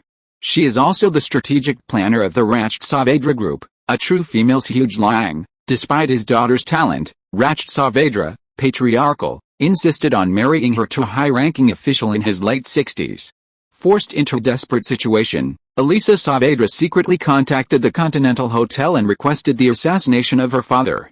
Furthermore, according to the documents, Elisa Saavedra had secretly made numerous preparations to smoothly inherit his assets after his death. Sherlock sat on the sofa, staring at the file in his hand, a collection of scenes depicting palace intrigue, crime, power struggles, and family ethics. He couldn't help but sigh. Art truly stems from life, yet transcends it. Damn it. This script is definitely Oscar-worthy. Even with a good director and actors, it could easily sweep the Oscars. John Wick, sitting nearby, watched Sherlock's expression as he read the file, occasionally letting out exclamations like wow, and occasionally spitting out a few "this is no less exciting than Hollywood." He couldn't help but look at Sherlock and ask, "What have you been lamenting about? What exactly happened?" It would have been fine if John Wick hadn't asked, but the questioning left Sherlock bewildered. He then handed John Wick the slick Targets file. The Targets file? Isn't it in your file? Seeing John Wick's expression, Sherlock sensed something was amiss. After shoving his own file into John Wick's hand, he took up John Wick's file and began to read it. This glance was enough to make Sherlock want to curse. John Wick's profile didn't contain Sherlock's own melodramatic life story, it only contained practical details about the target's itinerary, their locations, surroundings, and security personnel. Sherlock's eyebrows twitched. Damn, the Continental Hotel discriminated against him. How else could he explain why his profile was all gossip, while John Wick's was all practical information? Seeing Sherlock's expression, as if he'd sensed the disparity between the worlds, John Wick simply explained the details of the target's mission to Sherlock while he handed him the details. Don't overthink it. You're the Queen Bee. The Continental Hotel needs to explain the mission's ins and outs, including the client's information. Ordinary assassins don't get that treatment. And generally speaking, new assassins aren't given any information. It's usually handed over to their mentors, who then follow their instructions.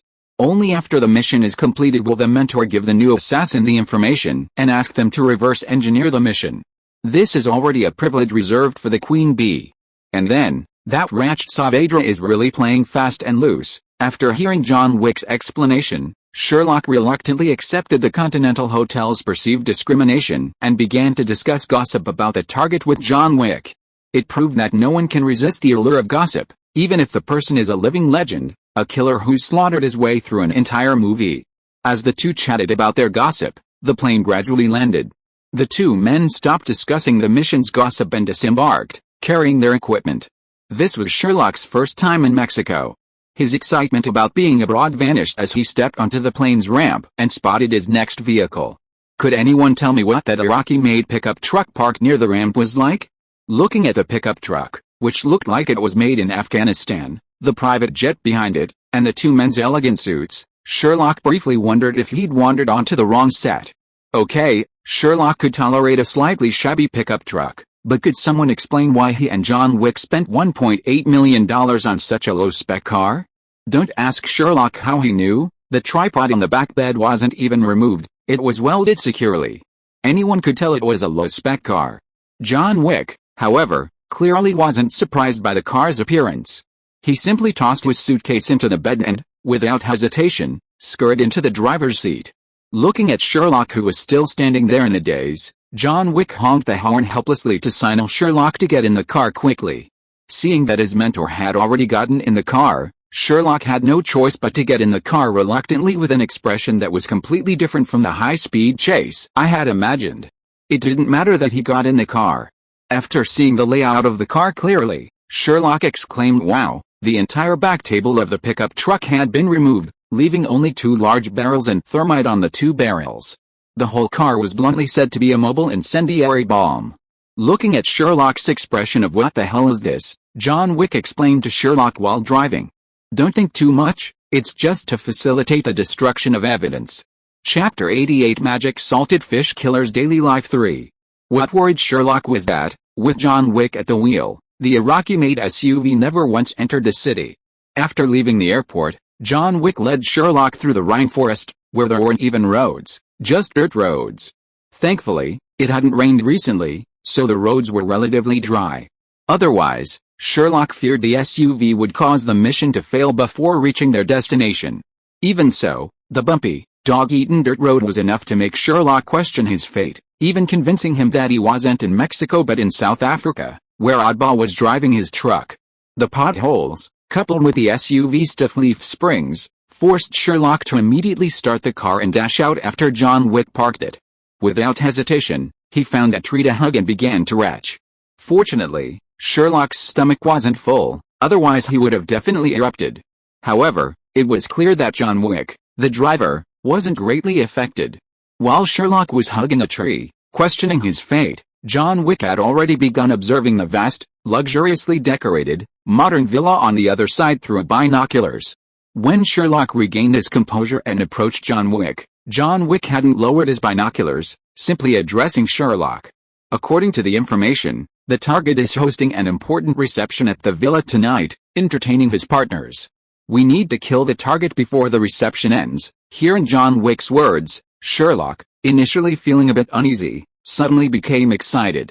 With a flick of his wrist, he pulled a matching demon mask from Teobeo from his library and donned it. He ran to the back of the car and pulled out a box containing his chosen equipment. Opening it, he found a Glock 34, 5 magazines, and a silencer quietly lying inside. Without hesitation, Sherlock placed the 4 spare magazines in his library, screwed the silencer onto the pistol, and slid the magazine into the chamber. With a crisp click of a reloaded rifle, Sherlock even performed a classic one-handed check and reload move right in front of John Wick. Afterward, Sherlock held the gun in his hand, maintaining a neutral grip, and excitedly looked at John Wick and said, "I'm ready. Should we wait until the party starts before charging in, or should we charge in now?" John Wick looked at Sherlock's excited expression, feeling for some reason that Sherlock had misunderstood something.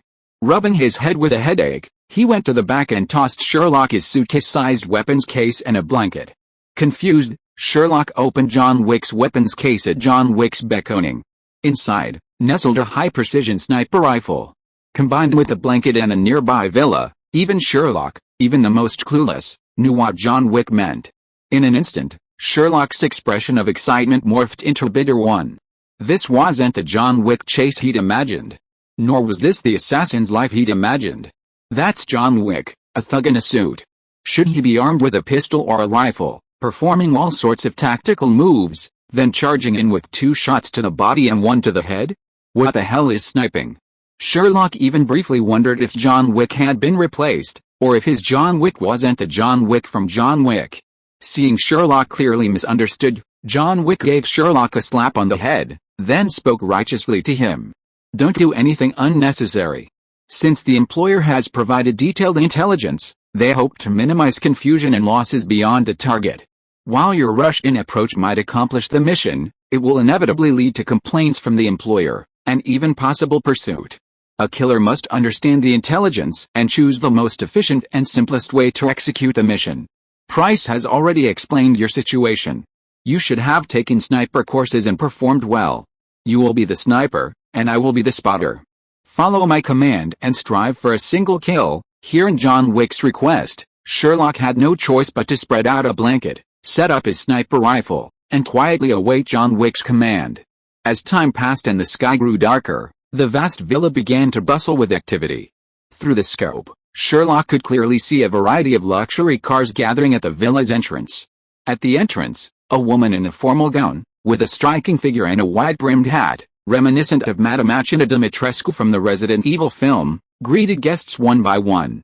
Of course, this woman wasn't as tall as Mrs. Achina Dimitrescu, and she looked a bit thinner overall, but that didn't stop Sherlock from immediately recognizing her identity.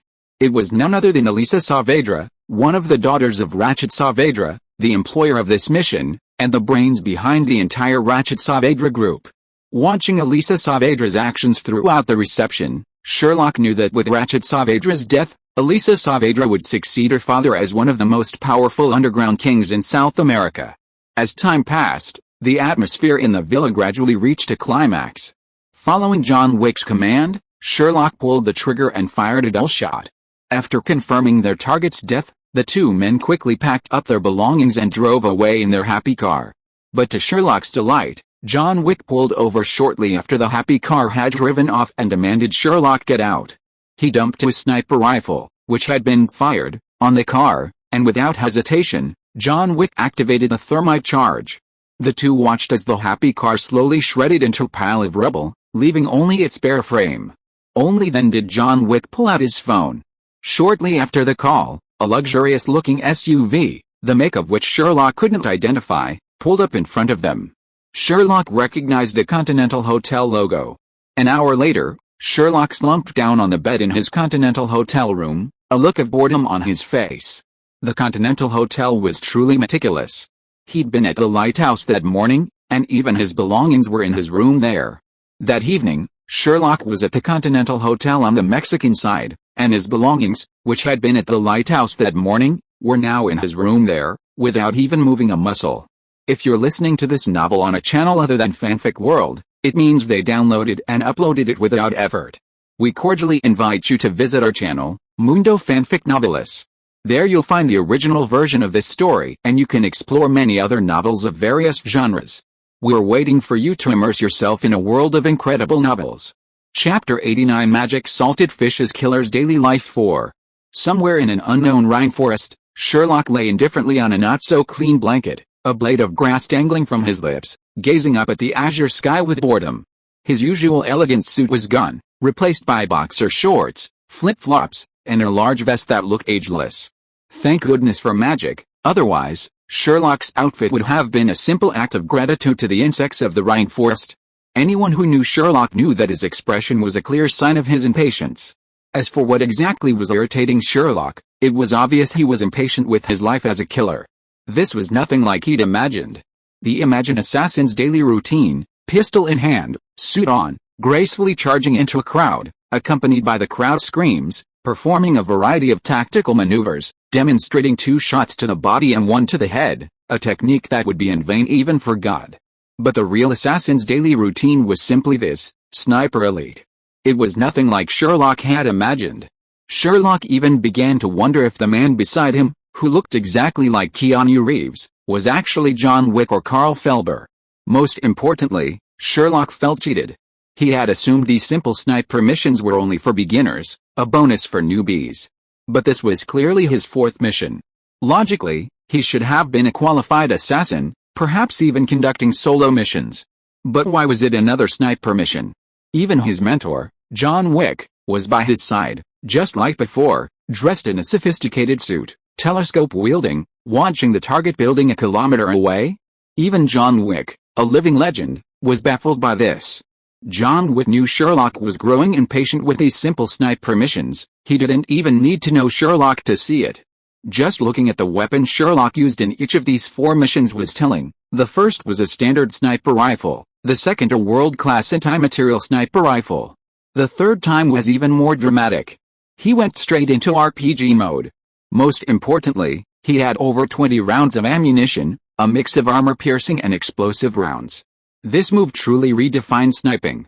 This time, John Wick admitted he was still too inexperienced and had underestimated Sherlock.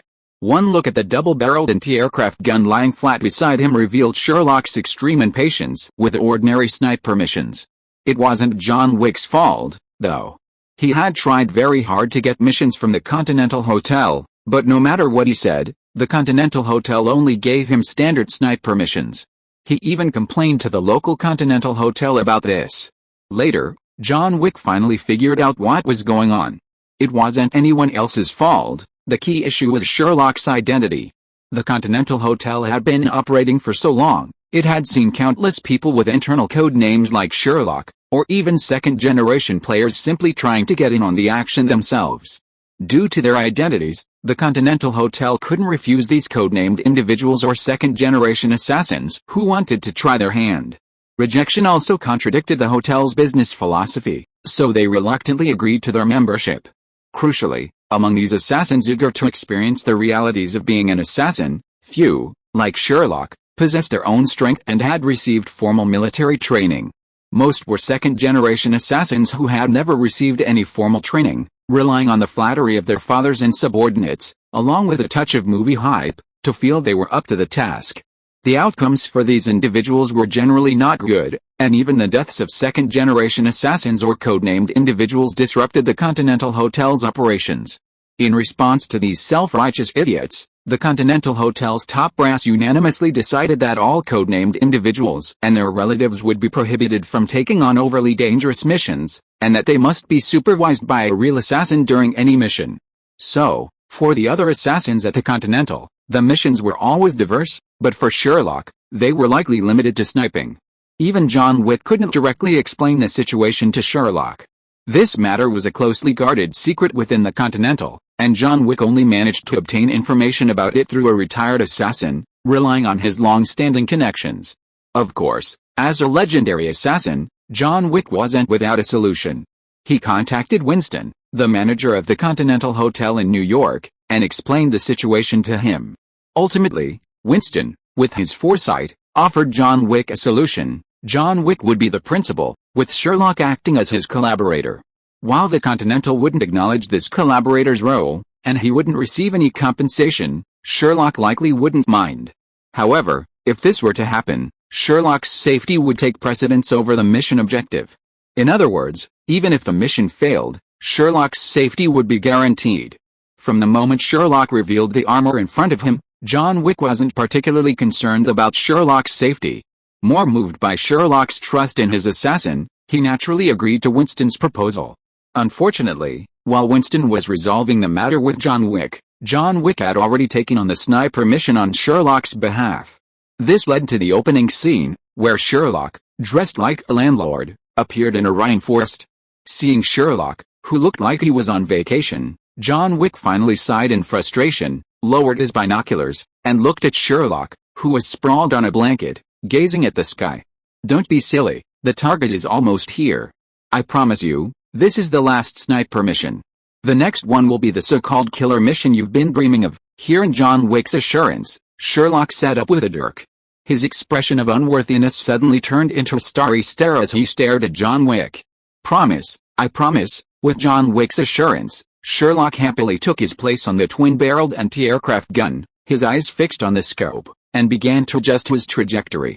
Seeing Sherlock's immediate intention to use the flat-mounted anti-aircraft gun to complete the mission, John Wick's expression changed again and again, but he couldn't help but say, "You're still planning on using this to complete the mission? Isn't a sniper rifle better?" Following John Wick's rant, Sherlock glanced at John Wick with some confusion before returning his gaze to the scope. Large caliber, scoped, and capable of instantly killing people, this thing is a sniper, without a doubt. Sherlock's brilliant remarks once again impressed John Wick with his understanding of sniping theory. Chapter 90 Magic Salted Fish as Killer's Daily Life 5. Sherlock's words proved true. As soon as he saw the target, he immediately pressed the firing pedal. John Wick saw it clearly through the telescope. The target was blown away by the shell, and even the thought of sparks couldn't be produced. The thing was flying everywhere. Sherlock even continued firing until the barrel glowed red, wanting to complete the mission thoroughly. He even skipped the funeral. The side of the beautiful villa, now in ruins, looked like a grave, and John Wick's eyes fluttered. "Done, one-stop service. Hurry, get out," Sherlock said, stashing the anti-aircraft gun into his library. He turned and yelled at John Wick to run. John Wick could only follow Sherlock into the car and run away, dumbfounded. Sherlock's words of one-stop service echoed in his head, and he exclaimed inwardly, "What a guy." After completing their mission, the two quickly returned to the local Continental Hotel. John Wick, while submitting his own assignment, chose a mission, following Winston's lead. The target was a wealthy businessman. According to intelligence, he would be hosting a cocktail party the following day atop the Burj Khalifa, Dubai's tallest building, to celebrate his victory over his rival. John Wick reviewed the security detail and saw it wasn't overly extensive, and the Burj Khalifa would effectively block the target's escape route. So, John Wick chose this unfortunate individual as his target for Sherlock's own personal adventure. Unbeknownst to John Wick, the underworld was in an uproar when he accepted the mission. They assumed that a killer like John Wick was supposed to take on seemingly difficult missions. What merited the services of a living legend like Kalimi? Winston, sitting in the manager's office at the Continental Hotel in New York, smiled meaningfully upon hearing the news. By the time John Wick had accepted all the mission information and selected his weapons and returned to his room, Sherlock, dressed in a sophisticated suit and meticulously combed hair, appeared before him once again. Seeing Sherlock's eager expression, John Wick's temper finally subsided. At that moment, He understood why Price had gone to such lengths to keep Sherlock away from home. After briefly discussing the situation with Sherlock in his room, John Wick led Sherlock on the Continental Hotel's highly ritualized journey to Dubai. Sherlock preferred magic, but he didn't mind the ritualistic approach, so he didn't say much. Upon arriving in Dubai, the two settled into a hotel inside the Burj Khalifa for convenience. They quietly packed their gear and prepared for the next mission. Sherlock had no idea what John Wick was thinking, but he was incredibly excited, not even worried about his own safety, given his magical powers. It's no exaggeration to say that if the enemy's firepower was truly overwhelming, Sherlock wouldn't mind transforming his pistol into a wand, then using it to perform some impressive maneuvers. So excited was Sherlock's mind that the night was filled with John Wick maneuvers, and for the first time, Sherlock, who usually slept well, suffered from insomnia. After much hesitation, Sherlock finally decided to quickly fall asleep, as the next day held a tough battle. Out of respect for the battle, Sherlock finally pulled out his wand and shot himself unconscious, forcing himself into a forced sleep. Thanks to the magic, Sherlock felt an extremely comfortable sensation when John Wick woke him the next morning, the feeling of a good night's sleep and a full stomach. After a quick packing of their equipment, the two, led by John Wick, entered the emergency exit, guns drawn. Thus began Sherlock's long-awaited John Wick mission. The two men took the emergency exit the entire way. It wasn't that they didn't want to take the elevator, but it was simply too revealing and too dangerous. John Wick had no intention of letting Sherlock take such a dangerous route. After climbing countless flights of stairs, they finally arrived at the reception. John Wick breathed a sigh of relief, not encountering a single security guard. Signaling Sherlock to temporarily put his gun away, John Wick pulled a master key from his pocket and quickly unlocked the emergency exit, which had been locked for the reception. The two men blended into the throng like guests. Sherlock followed John Wick's lead, moving forward through the throng one after the other. Just as they were concentrating on observing their surroundings and the security forces, ready to strike, a burst of music erupted from Sherlock's body. Then came the cheerful voices of two young girls, a familiar voice, Lorna and Mindy. Hakimi, Hakimi, Hakimi. Sherlock had recorded this while bored at home, tricking them into doing something. John Wick looked at Sherlock with disdain, even beginning to question why he'd agreed to let Sherlock take him on this mission.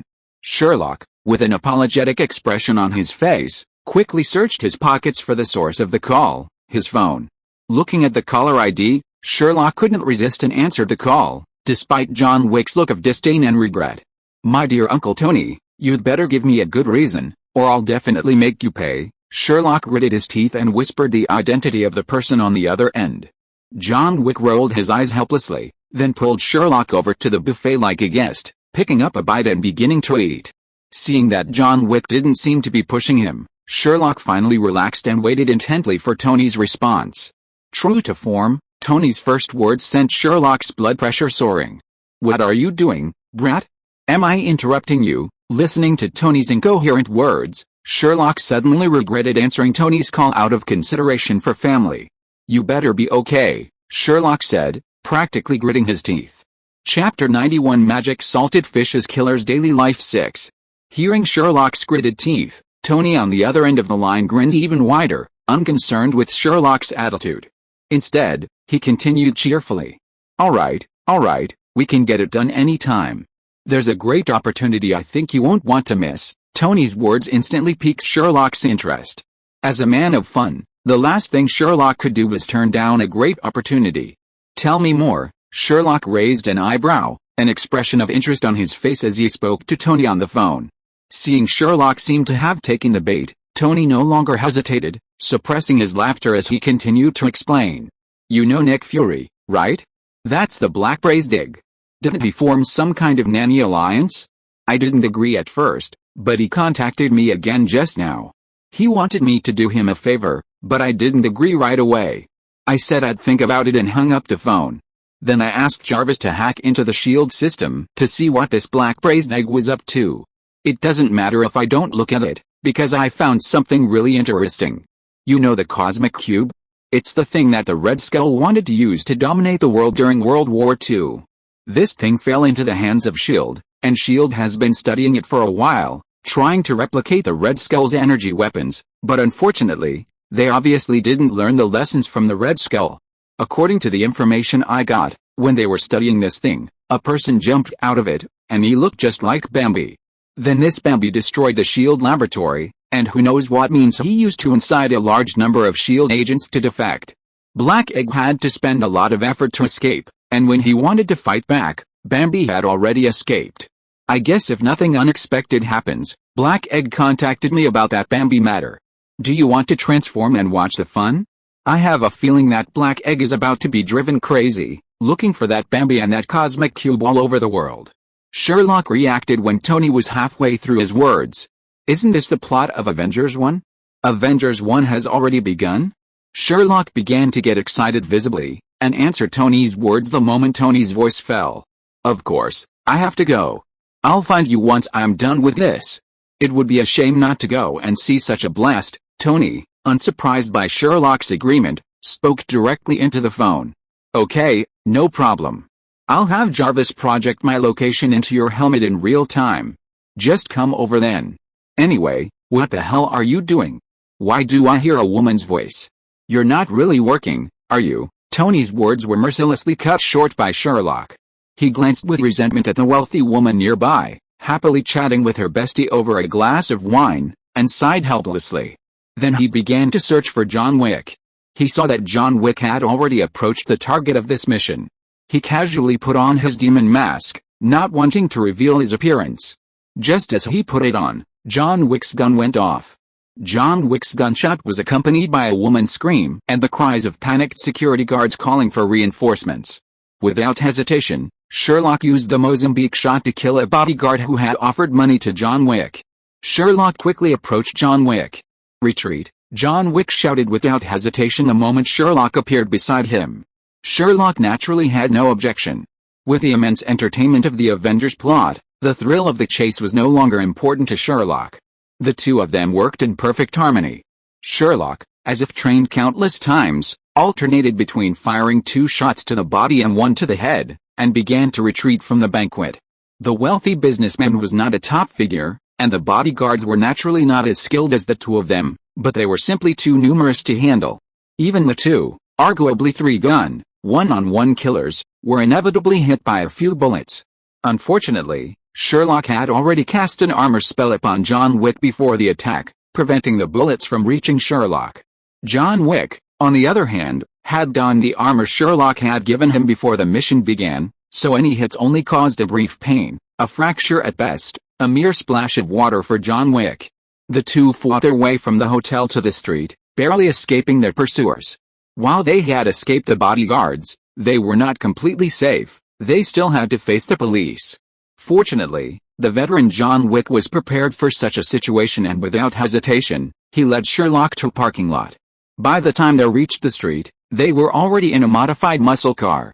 It must be said that the unlocking charm is sometimes truly effective. Sherlock will never forget the look on John Wick's face as he casually opened the car door with a wire, and then, after a simple unlocking charm, he easily climbed in.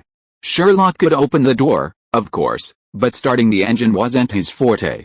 With the roar of the engine, the two men circumvented numerous police blockades and arrived at a dock. The stolen, modified muscle car inevitably found its way to the seabed. Although Sherlock didn't understand why they were there, he followed John Wick anyway. John Wick, as expected, found a shipping container and opened it to reveal a room reminiscent of a secret agent's room in a movie. John Wick beckoned Sherlock in, and the two changed clothes and even their passports inside.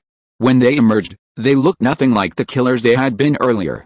After completing their disguises, John Wick called Sherlock in and hailed a taxi towards the Continental Hotel. What? Why did Sherlock just use the portal back to New York? Come on, Sherlock wants to go back and have fun, not become one. Imagine Sherlock, a man of unknown identity, showing up before those unfamiliar Avengers before Bambi and Loki. Even with Tony's backing, Sherlock might still experience a Loki-like righteous thrashing. Besides, Sherlock feels exhausted from this mission. Why not just go to the Continental Hotel, grab a meal, shower, and clean up, then follow the location to find Tony that evening? I watched John Wick 4 while writing this, and after watching it, I instantly lost interest in writing hitman stories. Can you believe JW died? The Elder, whom JW had spent half his life trying to find in the third film, was killed by a headshot right after the screen opened. That Duke thing was just showing off his suit the entire time, completely useless otherwise, and even completely degraded by the end. While the combat was good, the plot, to be honest, is hard to describe. If you haven't seen it, you can go watch it. The fighting scenes are okay, but to be honest, I don't think it's as good as 123. Chapter 92, Not a Very Pleasant Meeting 1. Just as he'd imagined, Sherlock calmly followed John Wick back to the Continental Hotel. Neither John Wick nor Sherlock worried about the aftermath of the mission. The Continental Hotel had comprehensive procedures in place for such situations. After the two men eliminated their targets and distracted the security, the cleanup team arrived. By the time the security guards who hadn't apprehended Sherlock and John Wick, along with the local police, returned to the supposed crime scene, there wasn't a body, not even a hair. Even the surveillance footage had vanished without a trace. Ultimately, with no body and no evidence, the police dismissed the case as a false alarm. The Continental Hotel, having been in business for so many years, was well informed and didn't need to worry about such matters. Furthermore, the recovered bodies had their own uses. The concept of an industrial chain was no mere rhetoric. Sherlock took a nice bath in the hotel, then donned a soft, comfortable bathrobe. He happily ordered a beef Wellington and a large portion of grilled spare ribs, then turned on the TV. Tuning it to European channel, Sherlock ate his food while quietly waiting.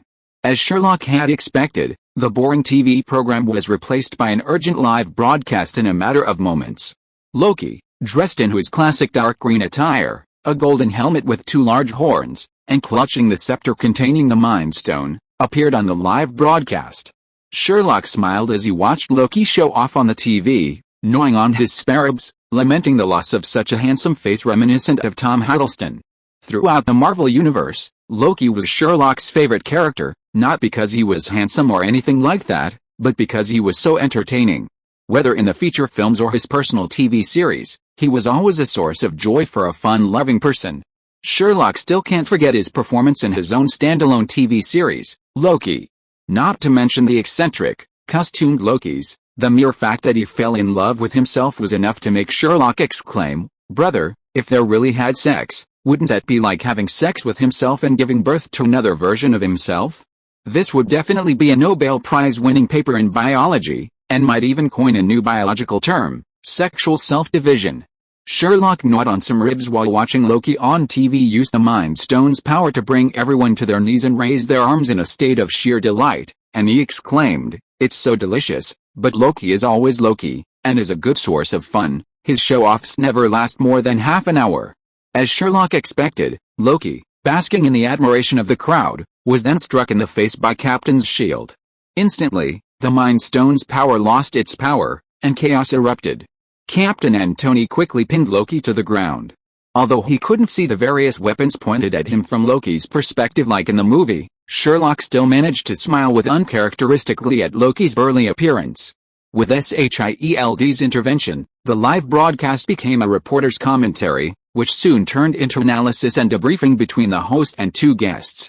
By this point, Sherlock had lost interest in watching any further. He quickly finished his food and cleaned the grease and dirt off his face before going to John Wick to explain that he had something to attend to and needed to leave early. John Wick, though practically overjoyed at Sherlock's temporary halt to his assassination, feigned understanding, remarking on Sherlock's talent. Sherlock watched John Wick's performance with his eyes rolling to the sky. After all, having spent so much time with John Wick and even visited him at his home, Sherlock felt he knew him well. Watching John Wick's performance, Sherlock didn't point a finger. Rolling his eyes, he asked John Wick if he wanted a ride home. John Wick accepted Sherlock's invitation without hesitation. Honestly, if it weren't for Price's request, John Wick wouldn't have left home for so long to care for Sherlock. At Sherlock's urging, John Wick quickly checked out and then dragged Sherlock to a deserted corner. Sherlock didn't hesitate, opening the portal. On the other side of the portal lay Sherlock's bedroom. John Wick marveled at Sherlock's ingenuity as he pulled Sherlock through without hesitation. They hadn't used any identification to leave, so they felt comfortable returning. Back in their familiar surroundings, John Wick bid Sherlock farewell without hesitation. Sherlock didn't try to stop him, watching as John Wick quickly left the gun shop and headed home. After making sure no one would bother him again, Sherlock retrieved his collar from the library and gently pulled it to complete his transformation. Ding, ding, ding. Sherlock logged off, and the mysterious wizard registered with SHIELD logged on. After putting on his vest and checking to make sure everything was alright, Sherlock donned his helmet and began to locate Tony. After a quick glance, Sherlock opened the portal without hesitation. On the other side of the portal lay a forest, and Sherlock crossed over without hesitation. Unfortunately, Tony was nowhere to be seen. Confused, he checked the location information in his helmet again, then, cursing, he used Operation to chase after him. The reason for the cursing was simple. According to the location information, Tony was moving at high speed. If nothing unexpected happened, Tony should be on the SHIELD plane, having just completed his mission to capture Loki. After several apparitions, Sherlock finally caught up to Tony, and was surprised to find that Tony hadn't moved any further. Cursing, Sherlock apparated once more, mentally rehearsing how he would act like he was meeting the other Avengers for the first time. With a crackling sound of space warping, Sherlock, clad in his armor, appeared not far from Tony. However, Sherlock hadn't anticipated that upon appearing, he wasn't greeted by the vigilant Avengers, but by a Meowth hammer that seemed to be growing larger before his eyes. Chapter 93. Not a very pleasant meeting too. Seeing the Meowth hammer edging ever closer to his handsome face, Sherlock, even with his helmet on, didn't want to experience the sensation of being struck on the head by it. Fortunately, Sherlock's reaction was quick, and he instantly fell backwards in a bridge position. The Meowth hammer flew past Sherlock's chest, his hands bracing themselves against the ground, maintaining a bridge position. Sherlock clearly saw Tony, in his armor, blocking the Meowth hammer's attack with his arms crossed. Sherlock was horrified to see that Tony's block had caused the Meowth hammer to drop slightly, and then, summoned by Thor, it spun towards Sherlock. Based on Sherlock's limited knowledge of physics and his formidable knowledge of trajectory, he knew that if he didn't do anything, his head and body might be fine, but his little brother would inevitably come into close contact with a tumbling hammer handle. For his brother's safety, and to avoid such a disastrous start, Sherlock quickly released his limbs and lay down peacefully. Meowth hammer politely brushed past Sherlock's brother and flew back into Thor's hands. Despite the armor's protection, Sherlock felt a chill in that instant, and a surge of shame and embarrassment quickly turned to raging rage. Good boy, Thor. It seems I didn't give you enough of a beating in Asgard. Prepare to face the revenge of a scoundrel. Meanwhile, Thor had already noticed Sherlock's appearance, but seeing Sherlock's suddenly miserable state, he decided to focus more on the Iron Man behind the newcomer. Just as Thor was distracted, the Elder Wand suddenly appeared in Sherlock's hand. With the wand's appearance, Sherlock's fury soared, and in a flash, two spells flew towards Thor, one after the other. Caught off guard, Thor was directly struck by Sherlock's spell. His clothes, and even his Meowth hammer, instantly turned a delicate pink, covered in various Hello Kitty designs. Meowth hammer, in particular, became a true Meowth hammer under Sherlock's spell, covered in Hello Kitty prints, even featuring a cute Hello Kitty cat head with its tongue sticking out on the striking surface. Thor himself wasn't feeling well either. Under Sherlock's spell, his feet began to dance in a ridiculous manner, and no matter how hard he tried, he couldn't stop them. Having let out a sigh of relief, Sherlock finally breathed a sigh of satisfaction. Just as Sherlock had settled, before he could make a move, Tony, who had just been sent flying by the Meowth hammer, spun around and unleashed the hand cannon at Thor. Since Sherlock was standing squarely between Tony and Thor, Tony's hand cannon barely grazed Sherlock's head. In that instant, Sherlock's eyes widened, and he glanced back in disbelief, his expression as if to say, "Tony, what are you doing? I'm your closest relative, your nephew, blood is thicker than water." Unfortunately, because Sherlock was wearing a helmet, Tony didn't notice Sherlock's expression. Instead, he crossed his arms, ready to take off for a dogfight. Seeing Tony not only not apologize but also act as if he was ignoring him and preparing to take off, Sherlock felt like his teeth were about to break. For a moment, he felt as if he hadn't checked the almanac before leaving home today. He was incredibly unlucky. Why were they all being so mean to him? Suddenly, his fury flared, and he casually threw a hand to Tony. Tony, who had just taken off, felt his head spin as the scene before him flipped upside down. He stared at Sherlock standing before him in disbelief. "You little brat, it's fine you didn't help your uncle fight the enemy, but now you're actually attacking your dear uncle? Which side are you on, anyway? Get ready for a little lesson in shock from your dear uncle." Tony's thoughts grew increasingly irritated, and regardless of whether he was upside down or not, he used his Iron Man suit's aerial combat capabilities to playfully maneuver while hanging upside down, even targeting Sherlock. Thor, on the other hand, naturally wasn't afraid either. Although he still performed a strange dance, he wasn't completely immobile. As Asgard's finest warrior, he'd seen it all before, so he just went for it. The scene between the three of them grew increasingly bizarre. Tony was like a ghost, hanging upside down in midair, drifting wildly with the help of his hand thrusters. He maneuvered, unleashing his armored firepower on Sherlock and Thor. His erratic, even undulating form, combined with his gold and red armor and glowing white eyes, made him look like a forest demon. The only time he felt alive was when his head occasionally slammed against the ground while using his leg thrusters to lower himself. The crisp sound of his movements confirmed his impressive performance. Thor, on the other side, was no less impressive, his feet dancing non-stop.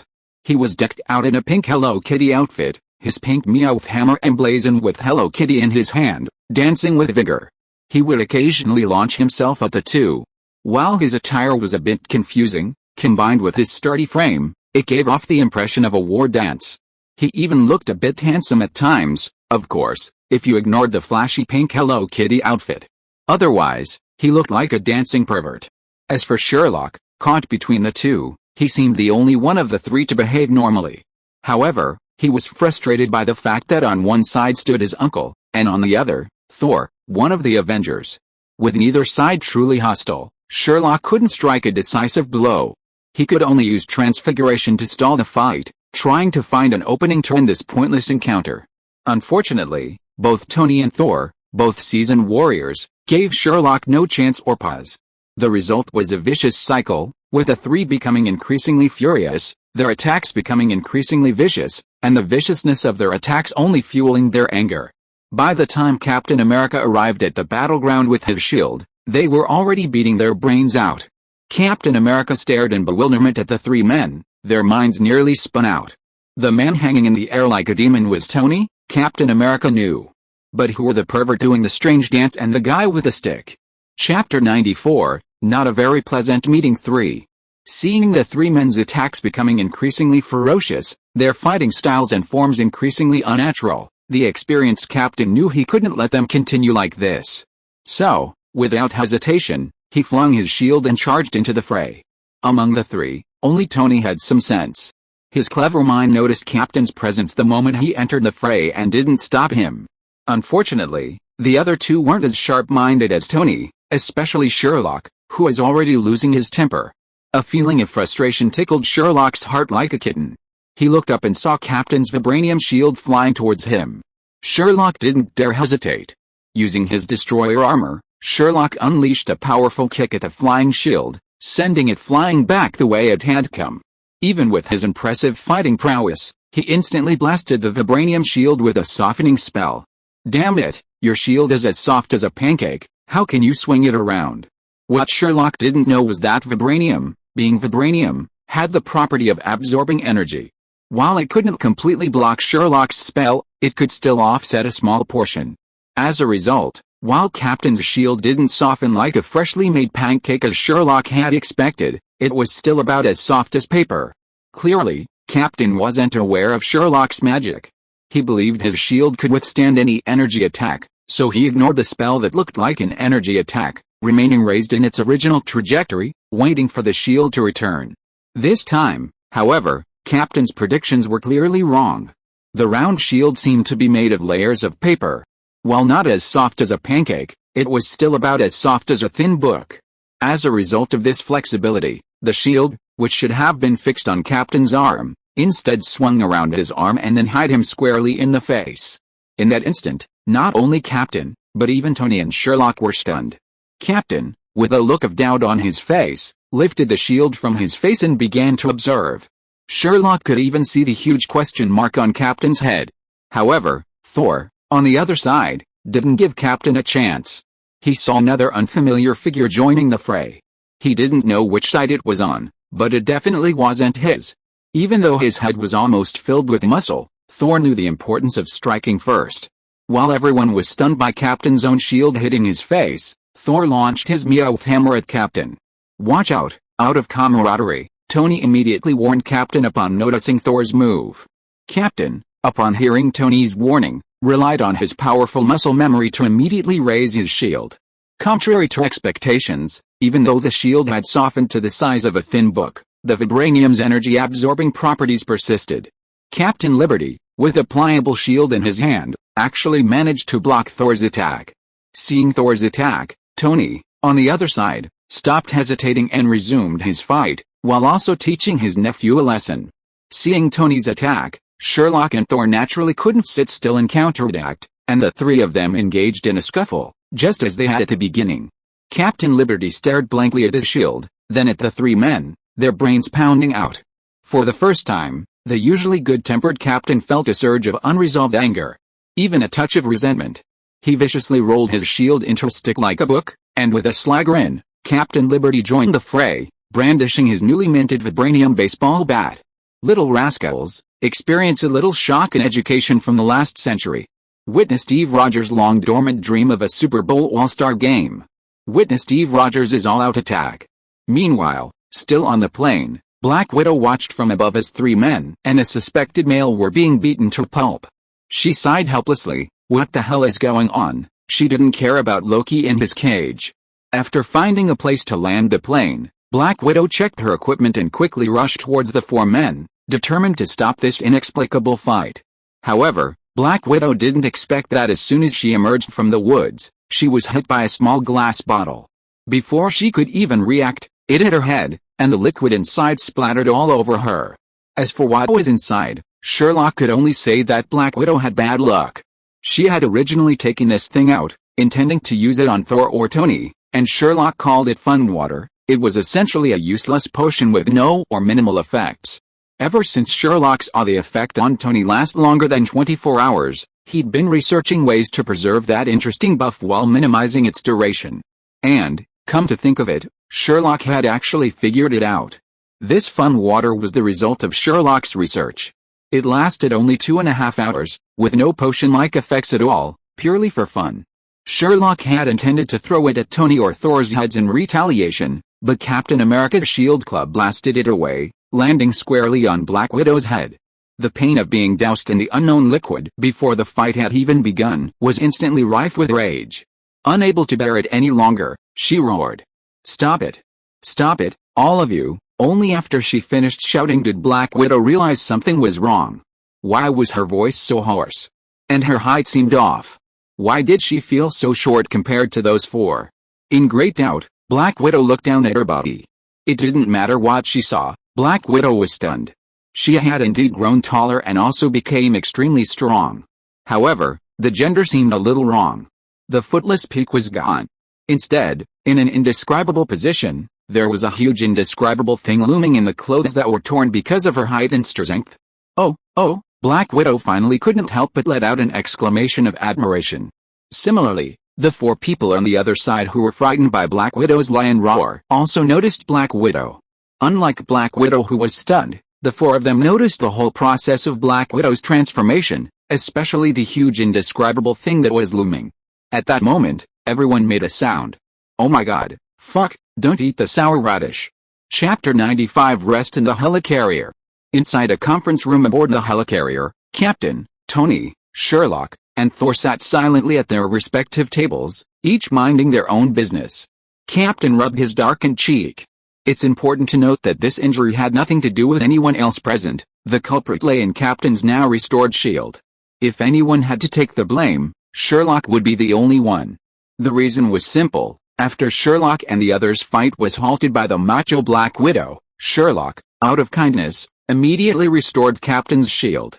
However, perhaps still absorbed in the allure of Black Widow's size, she failed to react. Under Sherlock's spell, the shield, which had been rolled up like a baseball bat, suddenly sprang up like a spring. The impact wasn't a big deal. Captain instinctively dodged, and the edge of the shield struck Captain squarely in the face. Had he not dodged, Captain's helmet would have been able to withstand the blow. Just like that, Captain took a solid blow from his long-held weapon, the round shield. So enraged was Captain that he nearly let Sherlock experience the power of vibranium again. Fortunately, Black Widow, with her extraordinary size and a glare more menacing than a murderer's, successfully stopped Captain's next move. This led to the scene where Captain was rubbing his slightly blue cheek in the conference room. Iron Man Tony, sitting not far from Captain, was no better. He had been hung upside down for so long that his eyes were still red, as if he had awakened his Sharingan. Furthermore, perhaps due to the excessive contact between his head and the ground, even with the protection of his helmet, Tony still felt nauseous and dizzy. He rubbed his temples not far from Captain, occasionally glaring fiercely at Sherlock, who sat far away. Sherlock was sure that if eyes could kill, he wouldn't die on the spot, but he would certainly lose half his life. As for Thor, his style is quite unique. Standing far away from everyone, Thor's eyes remain fixed on his Meowth hammer, which Sherlock has reskinned. Perhaps because bright colors like pink are rare in Asgard, Thor doesn't seem to mind Sherlock's reskinning his outfit, even seeming a bit delighted. As for the Meowth heads on his clothes and hammer, Thor doesn't seem to be bothered at all, and even appears to be quite fond of them after examining them for a moment. The reason is simple: Sherlock created the designs directly using transfiguration. While they're adorable Hello Kitty cat heads, each one has its own unique expression and some Thor-esque touches, like the ability to discharge electricity. Thor, a naive Asgardian warrior and a tough guy among men, is undeniably charming, despite his age, yet he still possesses a youthful, childish heart. The more he looks at his limited edition skins, the more he likes them. Even now, Thor had already stood up, oblivious to the crowd, striking all sorts of chunibyo poses and gloating. Meanwhile, Sherlock, in retaliation for nearly getting hit by the Meowth hammer upon his arrival, hadn't offered Thor the skin-changing transformation technique. He even activated his helmet's recording function to film Thor's chunibyo episode. He couldn't say much else, but Sherlock felt that by the time Thor returned to normal, this incident would be a dark past. He might not threaten Thor for any reason, but at least he could extract a few treasures from the Asgardian treasury from him. Of the four present, only Sherlock looked exactly as he had when he arrived. Even his suit, fashioned from the destroyer armor, was flawless. A while later, Black Widow, who had gone to change, and Black Egg and Dr. Banner entered the conference room separately. Sherlock could clearly see that Black Egg and Dr. Banner's eyes were twitching, as if they had seen something unclean. The most eye-catching presence was the macho Black Widow walking in front of Black Braisdig. Her muscular figure looked exactly like the macho Hanma Yujiro from the comics Sherlock had read in his previous life. Because of her enormous size, she couldn't find any clothes in the entire helicarrier, and ultimately arrived at the meeting room wearing only a pair of large shorts and a vest.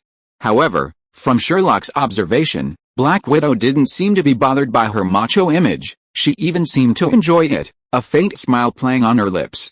Who knows? After Black Widow had a sudden whim while changing clothes and tried the pleasure of peeing while standing, she even began to like her new body. Not to mention that with the help of this body, Black Widow's flexibility remained the same, but her strength had increased significantly. There was no reason for Black Widow to reject such a strong body. What's more, with her original female identity and her sturdy physique, Black Widow is even confident that she can be a bridegroom every day, changing brides every day, making even Tony, the playboy, bow down to her. It can be said that apart from the fact that she couldn't find suitable clothes, Black Widow was very satisfied with this adventure, especially the fact that she could pee while standing. And so, under everyone's gaze, Black Widow calmly walked to the conference table, casually pulled up a chair and sat down. But even after sitting down, everyone's eyes were still on Black Widow, not moving away at all. In fact, everyone present looked at Black Widow with an expression like an old man on the subway. The reason is simple. Can you imagine Hanma Yujiro sitting not far away, humming his hair in a very feminine way, and then looking at everyone with his chin in his hand in a very charming way? Sherlock didn't know about others, but for Sherlock himself, this scene was really eye-catching. Especially after seeing the entry above Black Widow's head, Sherlock felt that the eye-catching was even more.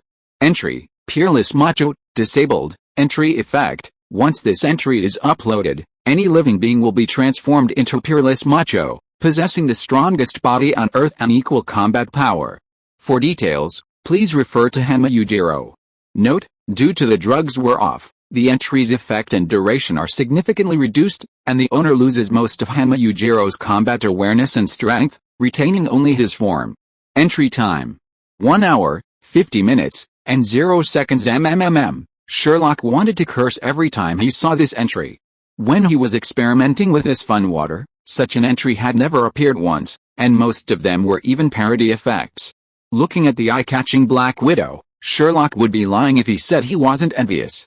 After all, what man could resist the temptation of a ghost back? The only thing that broke Sherlock's defense was that he had never encountered such an entry. Was he really unlucky? Sherlock fell into deep self-doubt. If you're listening to this novel on a channel other than Fanfic World, it means they downloaded and uploaded it without effort. We cordially invite you to visit our channel, Mundo Fanfic Novelis. There you'll find the original version of this story, and you can explore many other novels of various genres. We're waiting for you to immerse yourself in a world of incredible novels. Chapter 96: Meeting on a Helicarrier. Although everyone's attention was focused on Black Widow, she didn't seem to be bothered at all. She even briefly looked at the others in the conference room with a self-satisfied air. "What's wrong?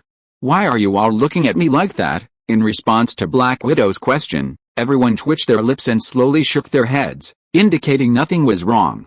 Sherlock even noticed Dr. Banner, who was following behind Black Egg, hurriedly checking his heart rate watch. Black Egg almost wanted to tell Black Widow to be a man and stop being such a sissy, but with a strong willpower, he managed to hold back the words.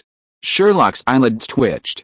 If he remembered correctly, he and the Hulk had a bit of a grudge, and Sherlock had no desire to experience the same backslam that Loki had used. Thankfully, Dr. Banner had managed to control his emotions well. Seeing that everyone was fine, Black Egg, who had just imprisoned Loki in the special prison, began to talk about what was going on. However, it was clear that the Avengers hadn't yet reached a consensus on how to deal with Loki. The most crucial point was Thor, a man with a Chunyabao, who stood up and demanded that Black Egg return Loki. His argument was compelling. As an Asgardian, his brother, and the child of the god King Odin, Earth had no right to judge Loki. He demanded that Loki be brought back to Asgard for trial. Black Egg responded calmly to Thor's request, stating that Loki had killed no fewer than 8 people since arriving on Earth, not counting the deaths he indirectly caused. Upon hearing this, Thor's lips twitched, and he immediately stated that Loki was adopted, decisively distancing himself from the situation.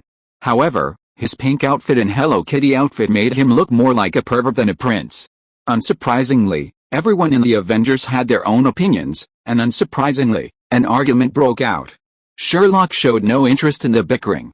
If he weren't wearing a mask, he would have been tempted to grab a snack and drink while watching the bickering.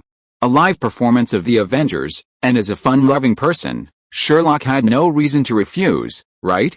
Sherlock wanted to be a quiet, handsome man, quietly watching the others show off, but unfortunately, Black Egg wouldn't give Sherlock much time.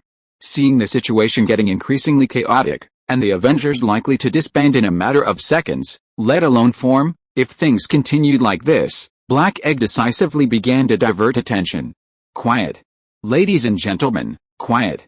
Since we can't reach an agreement right now, let's resolve the current situation first. What do you say, Mr. Sherlock?" The amazing magician sitting over there, hearing Black Egg direct everyone's attention to Sherlock and trying to explain his identity through words, Tony, ever the shrewd one, had a subtle flicker of worry in his eyes, and he followed the others in shifting his attention to Sherlock. Faced with Black Egg's sudden challenge, Sherlock felt like he was eating a melon and then suddenly got bit by it. However, despite this situation, Sherlock remained unfazed. Sherlock, who had read so many novels and watched so much television in his past life, finally let loose. He'd fooled the immortal Black Blind Egg, even if it was completely black blind.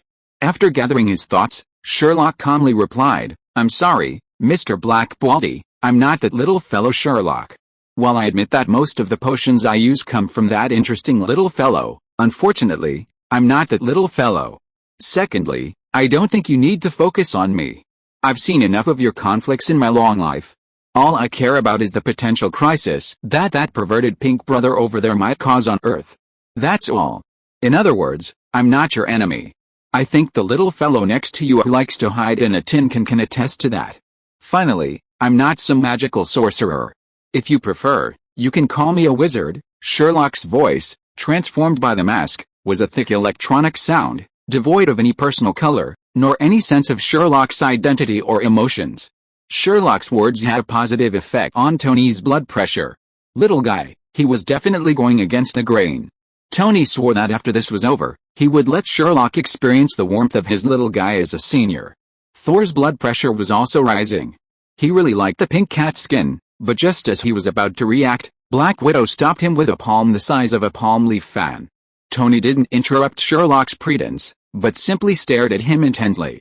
Meanwhile, Black Egg wasn't in such a good mood, and he felt even more strongly that the guy across from him was Sherlock. After all, a black egg and a black bald head, they were of the same bloodline. But it was clear that Black Egg didn't dare to offend the mysterious wizard too much at this moment. After all, based on his words, he must be quite old. An old freak, no matter what, was always on his side. This alone was enough to temporarily dispel Black Egg's suspicions about the mysterious man before him. Of course, Black Egg was no fool.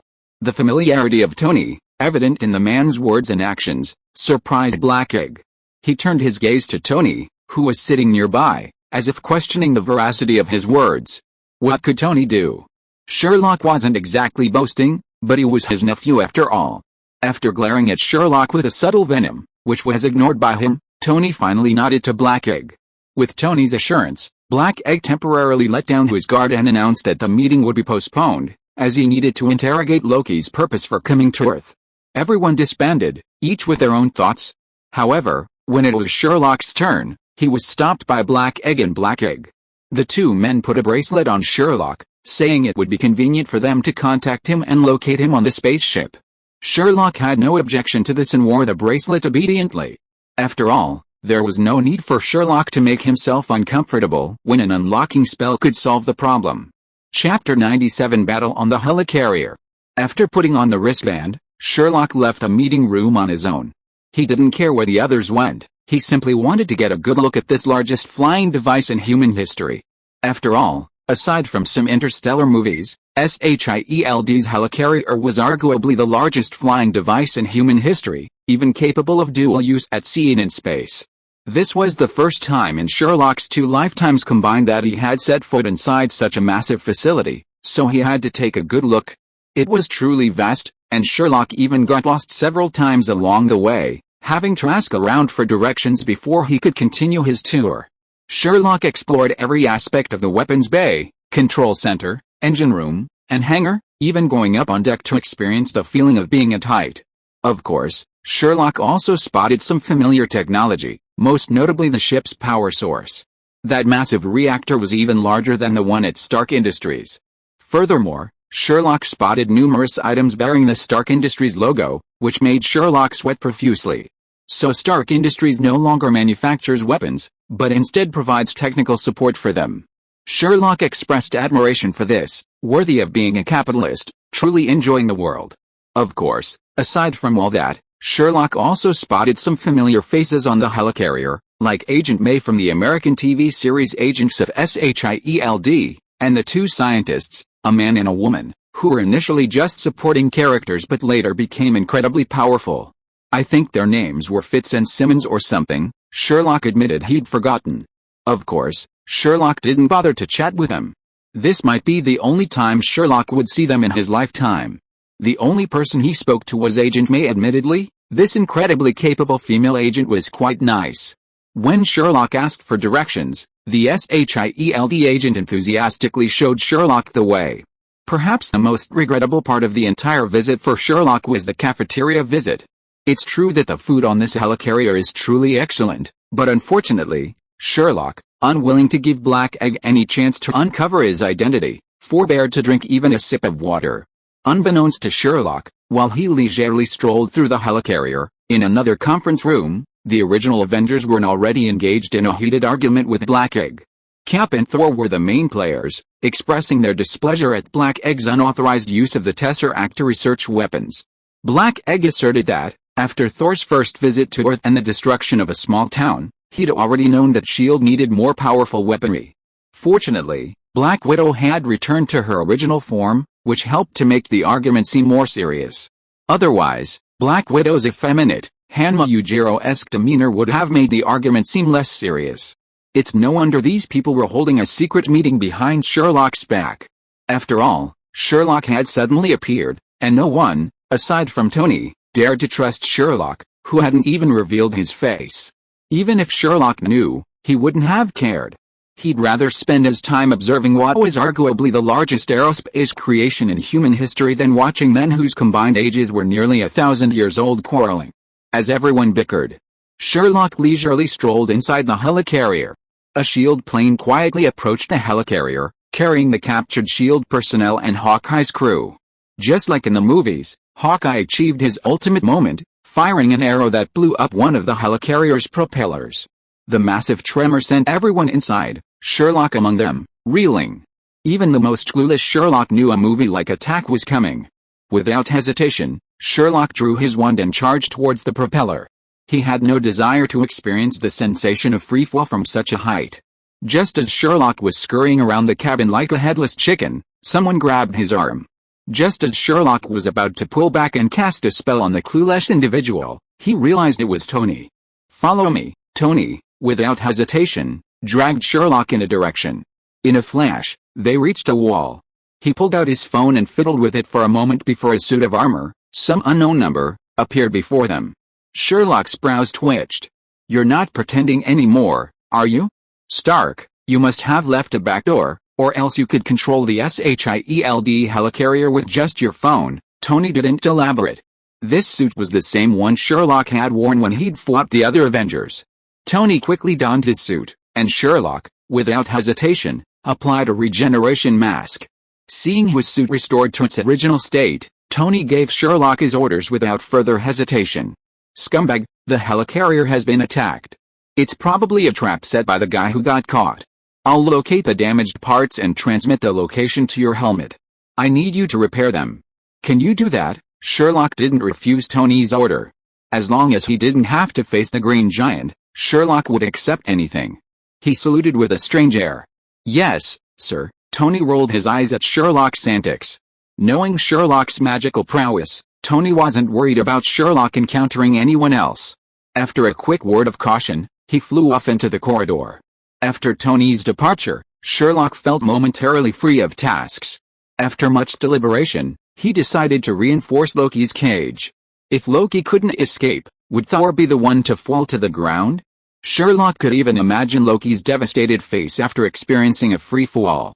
Thinking of this, Sherlock immediately took action and, relying on his memory of shopping, quickly ran towards the place where Loki was imprisoned. However, Sherlock forgot one thing, that is, the place where Loki was imprisoned was at the bottom of the cabin, and according to the original book, the green fat man who was stimulated to transform was also wreaking havoc at the bottom of the cabin at this moment. Chapter 98, The Green Fat Smiles and the Unpredictable Life and Death. As Sherlock joyfully ran towards Loki, he almost completely forgot about the Hulk. His mind was preoccupied with seeing Loki and pulling off the prank in front of the god of mischief. After all, before his time travel, Sherlock had already had a fondness for Tom Hiddleston, the actor who played Loki. While Tom Hiddleston wasn't around anymore, having a Loki who looked exactly like him, at least on TV, wasn't too bad. After all, who couldn't resist playing a prank on an actor they admired? If that were possible, there wouldn't be so many conspicuous people among celebrity fans. Of course, it's not impossible that some celebrities themselves are conspicuous, like old Zoo. Sherlock was cheerful the entire way, showing no sign of worry. But according to Murphy's Law, the more you fear something, the more likely you are to encounter it. Iron Man, for example, was most afraid of Sherlock encountering the Hulk. While happily hurrying along, Sherlock suddenly felt a sudden palpitation in his heart, and the palpitations grew stronger the further he walked. For a moment, Sherlock felt a bit bewildered. Despite having studied magic for 7 years, even with special instruction from a powerful wizard, Sherlock hadn't actually read a single book on divination in those 7 years. Not even a single word. The reason was simple. Sherlock and Hermione shared the same view: divination was a matter of talent. Sherlock simply admitted he had no talent for it, otherwise, he wouldn't have been unable to draw an SSR and stuck in Africa. Because of this, Sherlock had skipped divination classes throughout his magical studies. In Sherlock's opinion, wouldn't it be better to practice spells instead? Sherlock had taken a few divination courses. Even the introductory ones should have known that the moment a palpitation struck, he shouldn't have continued. Unfortunately, Sherlock didn't know, so he stubbornly pressed on despite this unpleasant feeling. As they say, good intentions can't save a doomed ghost. Just as Sherlock had walked forward, a sharp, piercing sound of metal tearing suddenly echoed from the nearby ceiling. Before Sherlock could react, a green object smashed through the ceiling with a thud.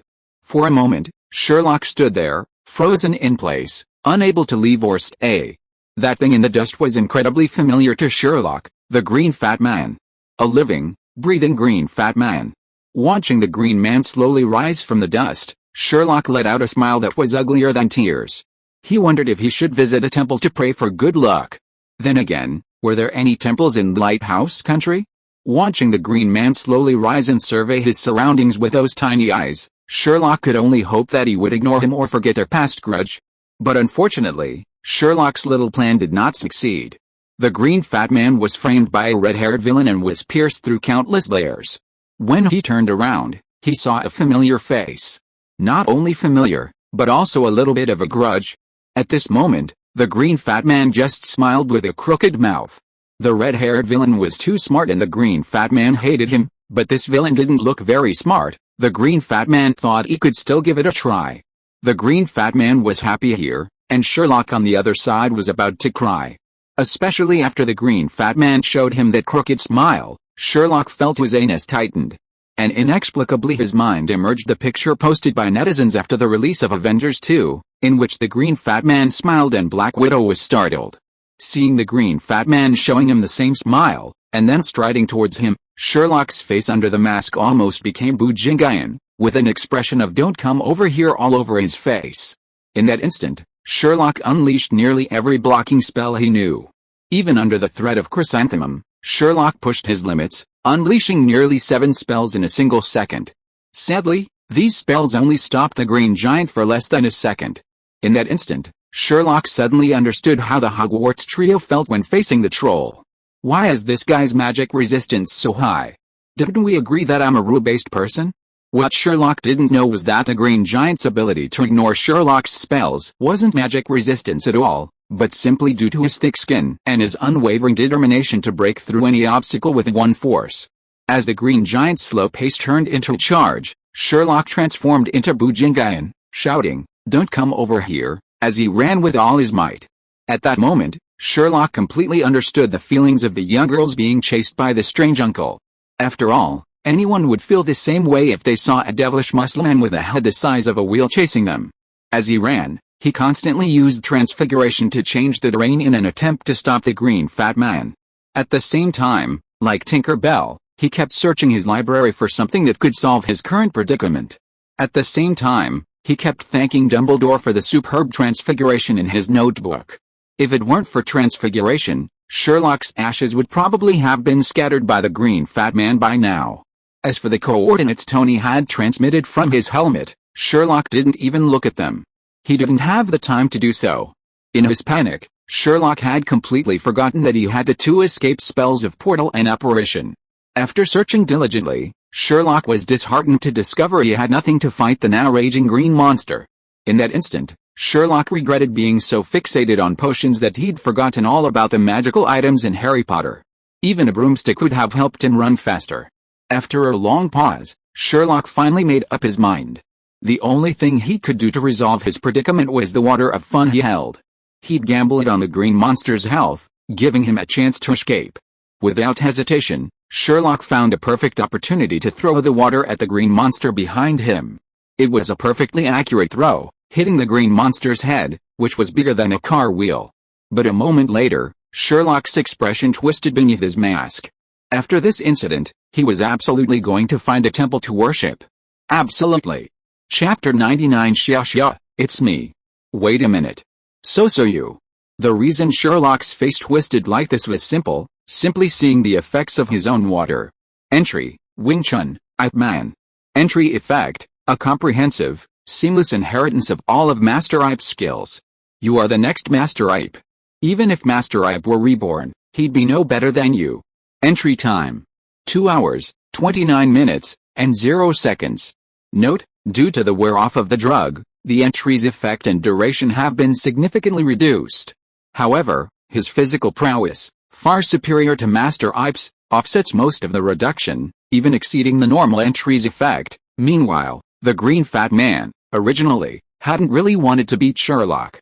After all, while he might be naive, he wasn't stupid. While his IQ was low, he could understand basic things. To put it bluntly, he'd been the one who had gotten in Sherlock's path the previous time. So, even though his pants were ripped, he didn't really blame Sherlock. At most, he felt he had to get back at everyone because they were watching. This time, he simply wanted to scare Sherlock, to give him a warning. The little man possessed some magical spells, which the Green Fat Man found quite amusing, even though they were only meant to keep him away. But the little man, possessing no moral integrity, suddenly threw a bottle of water at him on the head. This caused the Green Fat Man, who had been wearing a wicked smile, to turn livid. This time, the Green Fat Man was truly furious, and his smirk quickly turned to anger after the water from the bottle doused his head. But soon, the fury on the Green Fat Man's millstone-sized face froze. The reason was simple: his mind had inexplicably generated a multitude of moves. The charging Green Fat Man paused, and he closed his eyes, as if trying to process the extra memories. The Green Fat Man, imbued with martial virtue, instantly realized that if he used the extra information in his head, his attack power would undoubtedly increase to a new level. Seeing the Hulk stop, Sherlock stopped too, his face utterly dejected. He stopped running, fearing he couldn't escape. He just hoped that when they fought, Hulk wouldn't use his moves to hide him. Meanwhile, Sherlock was planning his tombstone, hoping his modified destroyer armor would be able to withstand Hulk's wrath. Meanwhile, Tony, braving the helicarrier, felt his endurance was almost over. He'd shared the coordinates, but Sherlock hadn't arrived in a while. Sherlock hadn't replied to the message he'd left inside his helmet. Furious, Tony ordered Jarvis to hack into Sherlock's helmet. He wanted to see for himself what the little bastard was up to. However, what Tony didn't expect was that when Jarvis hacked into Sherlock's helmet and projected Sherlock's face onto Tony's, he saw Sherlock's face bathed in holy light, as if he could ascend to heaven in the next second. If Tony didn't know what kind of person this kid was, he'd probably have thought Sherlock had some kind of divine revelation. "What the hell are you doing, brat? Come here now. Stop looking like you've seen God. If you could see God, you would have already. Wizards can't go to heaven. Get over here now." Sherlock ignored Tony's bark, his expression still radiant, a tear trickling down his cheek. "Dear Uncle Tony, shia, I'm screwed this time." Tony was about to retort when Sherlock's expression suddenly changed, his eyes once again shimmering with hope. Before Tony could say anything, Sherlock barked, "Contact me later.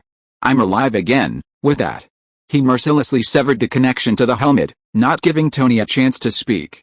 What rekindled Sherlock's hope for life was the sudden appearance of a weapon, the piercing sound of the familiar pink Meowth hammer. With a fierce attack, the pink Meowth hammer slammed into the head of the Green Fat Man, who was squinting as he mentally processed the moves. Then, it spun back to Thor, who had just arrived a short distance behind him in his pink limited edition skin. Just hearing the sound of the Meowth hammer hitting the Green Fat Man's head was enough to make his teeth ache. The sound was so damn crisp, it was a sure sign of a good start. In a flash, Sherlock erased every word from the nearly written epitaph on his mental tombstone, even his own name. Without hesitation, he wrote Thor's name on it. The epitaph was complete in an instant: "A loyal friend who saved me from the most difficult times." The little drama in Sherlock's mind was unknown to the Green Fat Man standing opposite Sherlock, and Thor standing behind him, but the Green Fat Man knew that a more annoying guy was coming. After taking a deep look at Sherlock standing opposite him, the Green Fat Man turned around without hesitation and looked at Thor fiercely. Thor was also prepared for the Green Fat Man to rush over, and even under the confidence of his powerful force, he did not forget to tell Sherlock to leave quickly. Listening to Thor's instructions, Sherlock's eyes burst into tears. "He is worthy of being my enemy. He is really," I cried to death. Then Sherlock silently made a cross for Thor in his heart without hesitation, and decisively used apparition to run away. Seeing Sherlock disappear on the spot, Thor no longer had any worries and began to fully guard against the Green Fat Man's charge. After all, in Thor's eyes, the Green Fat Man was just a fool with a thick skin and a long health bar. But what Thor didn't expect was that the green fat man didn't launch a bull charge at him as he imagined, but instead stretched out his hands one after another. One foot slowly moved forward, and the other foot supported the ground as he slowly squatted down. Looking at the green fat man's weird posture, at that moment, Thor, who had never seen what martial arts was full of question marks. Was this guy ruined by that evil wizard or what? What kind of unlucky posture is this? Why have you never seen this strange posture before? Speaking of which, can this posture really be used in a fight? Although Thor has never seen it, anyone who has seen the Ip Man movie will have to say something authentic when seeing the green fat man's posture, and then add a sentence to the taciturn green fat man, Wing Chun, Ip Man. Chapter 100 The Crash of the Helicarrier. Sherlock quickly followed the coordinates in his helmet. After apparating away from the battlefield between Hulk and Thor, he stopped apparating. The reason was simple: Sherlock needed to repair the damage he'd incurred along the way. The helicarrier was a massive aircraft, like an aircraft carrier. Every bit of damage inside could cause this multi-thousand-ton behemoth to fall from the sky. A crash into the ocean would be fine, but a crash into a city would be devastating, not to mention the number of people it could kill. Even just crushing plants, cats, and dogs would have a devastating impact. As for the battle between Thor and Hulk, Sherlock could only express his helplessness. He recalled a scene in Ip Man, where Master Ip held down the opponent's head and unleashed a flurry of small, swarming attacks. Sherlock could only silently cross Thor and pray for the blessings of the gods and Buddhas. He told Hulk to use fewer moves. After all, that was the Hulk. Master Yi's fists compared to the Hulk's were like the difference between an embroidery needle and a pile driver. May Thor never experienced the joy of a pile driver's punch. After hurrying along, Sherlock finally arrived not far from the coordinates. Captain was also there. Sherlock could even hear Tony frantically yelling for Captain to pull some red lever. Unfortunately, Captain had no energy left to deal with Tony. Waves of agents, bewitched by Loki, charged at Captain like flies at a glimpse of a swarm of swarms. Sherlock's arrival was naturally noticed by them. Like a death squad, they instantly split off, charging at Sherlock with fists and guns raised. Sherlock almost laughed at the sight. He saw the Hulk, but he was still a bit nervous. These ordinary people were completely outmatched by Sherlock. With a flick of his wand, Sherlock was about to show these foolish, bewitched muggles what magic really was. But before Sherlock could wave his wand, the captain's voice echoed from a short distance away. "Wizards. Don't hurt them. They're good guys. Just ordinary agents who've been bewitched. Just knock them out." Hearing the captain's demands, Sherlock rolled his eyes helplessly. These bewitched creatures weren't all good guys? Could Hydra really be considered good? Killing them all might lead to false charges, but killing every last one would surely leave some unpunished. However, Hydra hadn't yet revealed its true form, and Sherlock couldn't really kill every last one in front of the captain. Helplessly, he abandoned the idea of using high-powered magic and instead used a combination of stunning and petrifying spells to clear his way. In such a cramped cabin, Sherlock's spells were virtually unstoppable. The only thing that bothered him was the man lying on the ground, which slowed him down. After immense effort, Sherlock finally reached the captain's side. He gazed upon a massive breach that stunned him. Was this helicarrier so fragile? He couldn't imagine the power of Hawkeye's arrow bombs. The breach didn't look like it had been blasted by Hawkeye, but rather like it had been created by a dump truck. Hearing Tony's repeated calls in the team chat, Sherlock hesitated no longer and agreed to Tony's request, telling him to move away from the propeller. Ignoring the surrounding monsters charging towards him, Sherlock cast a flying spell and pulled the lever Tony had requested. With a piercing metallic sound, the propeller, which had been idle for so long, finally began to spin. While this one was spinning, it was damaged, providing limited lift compared to the other three. Seeing this, Sherlock no longer hesitated. He shouted to the captain to cover him, and together with Tony, who was flying near the propeller, he fired nearly a dozen rounds to restore everything to normal. Under Sherlock's magic, as if time had reversed, the shattered propeller slowly began to work. Even Tony's armor, battered by repeated blender experiences, was restored to pristine condition under Sherlock's magic. However, countless objects were still wreaking havoc within the helicarrier. Even if the propellers regained lift, it would be difficult to maintain altitude. At best, the descent would slow. Sherlock had no other options. He beckoned Tony to return to the interior of the warship. Sherlock needed to repair the damage to the hull immediately. Otherwise, not only could they not land on the sea, but any landing would be a New Age Titanic. Just as Tony was about to fly back, a green figure suddenly smashed through the helicarrier's hull and shot towards the ground like a cannonball. Tony, witnessing this, couldn't even come to the rescue of the hurled Hulk, only shouting out Dr. Banner's name. Sherlock, who hadn't seen the scene, was still unaware of what had happened. After Tony explained, Sherlock realized the Hulk had fallen and could only smack his lips in surprise. Thor was still pretty impressive. Damn, even Master Yi's green disc could be knocked down by Thor? It seems Thor's resistance level needs a slight upgrade.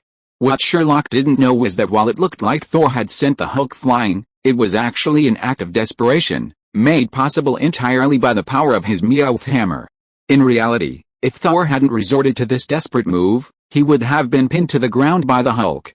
Thor had experienced Master Yi's same rapid punch, a larger version of the Hulk, more than once. If it weren't for Thor's Asgardian physique, his ashes would have been turned to dust by Master Yi's Hulk. Even so, Thor's face looked like a paint palette, a riot of color and comical beauty.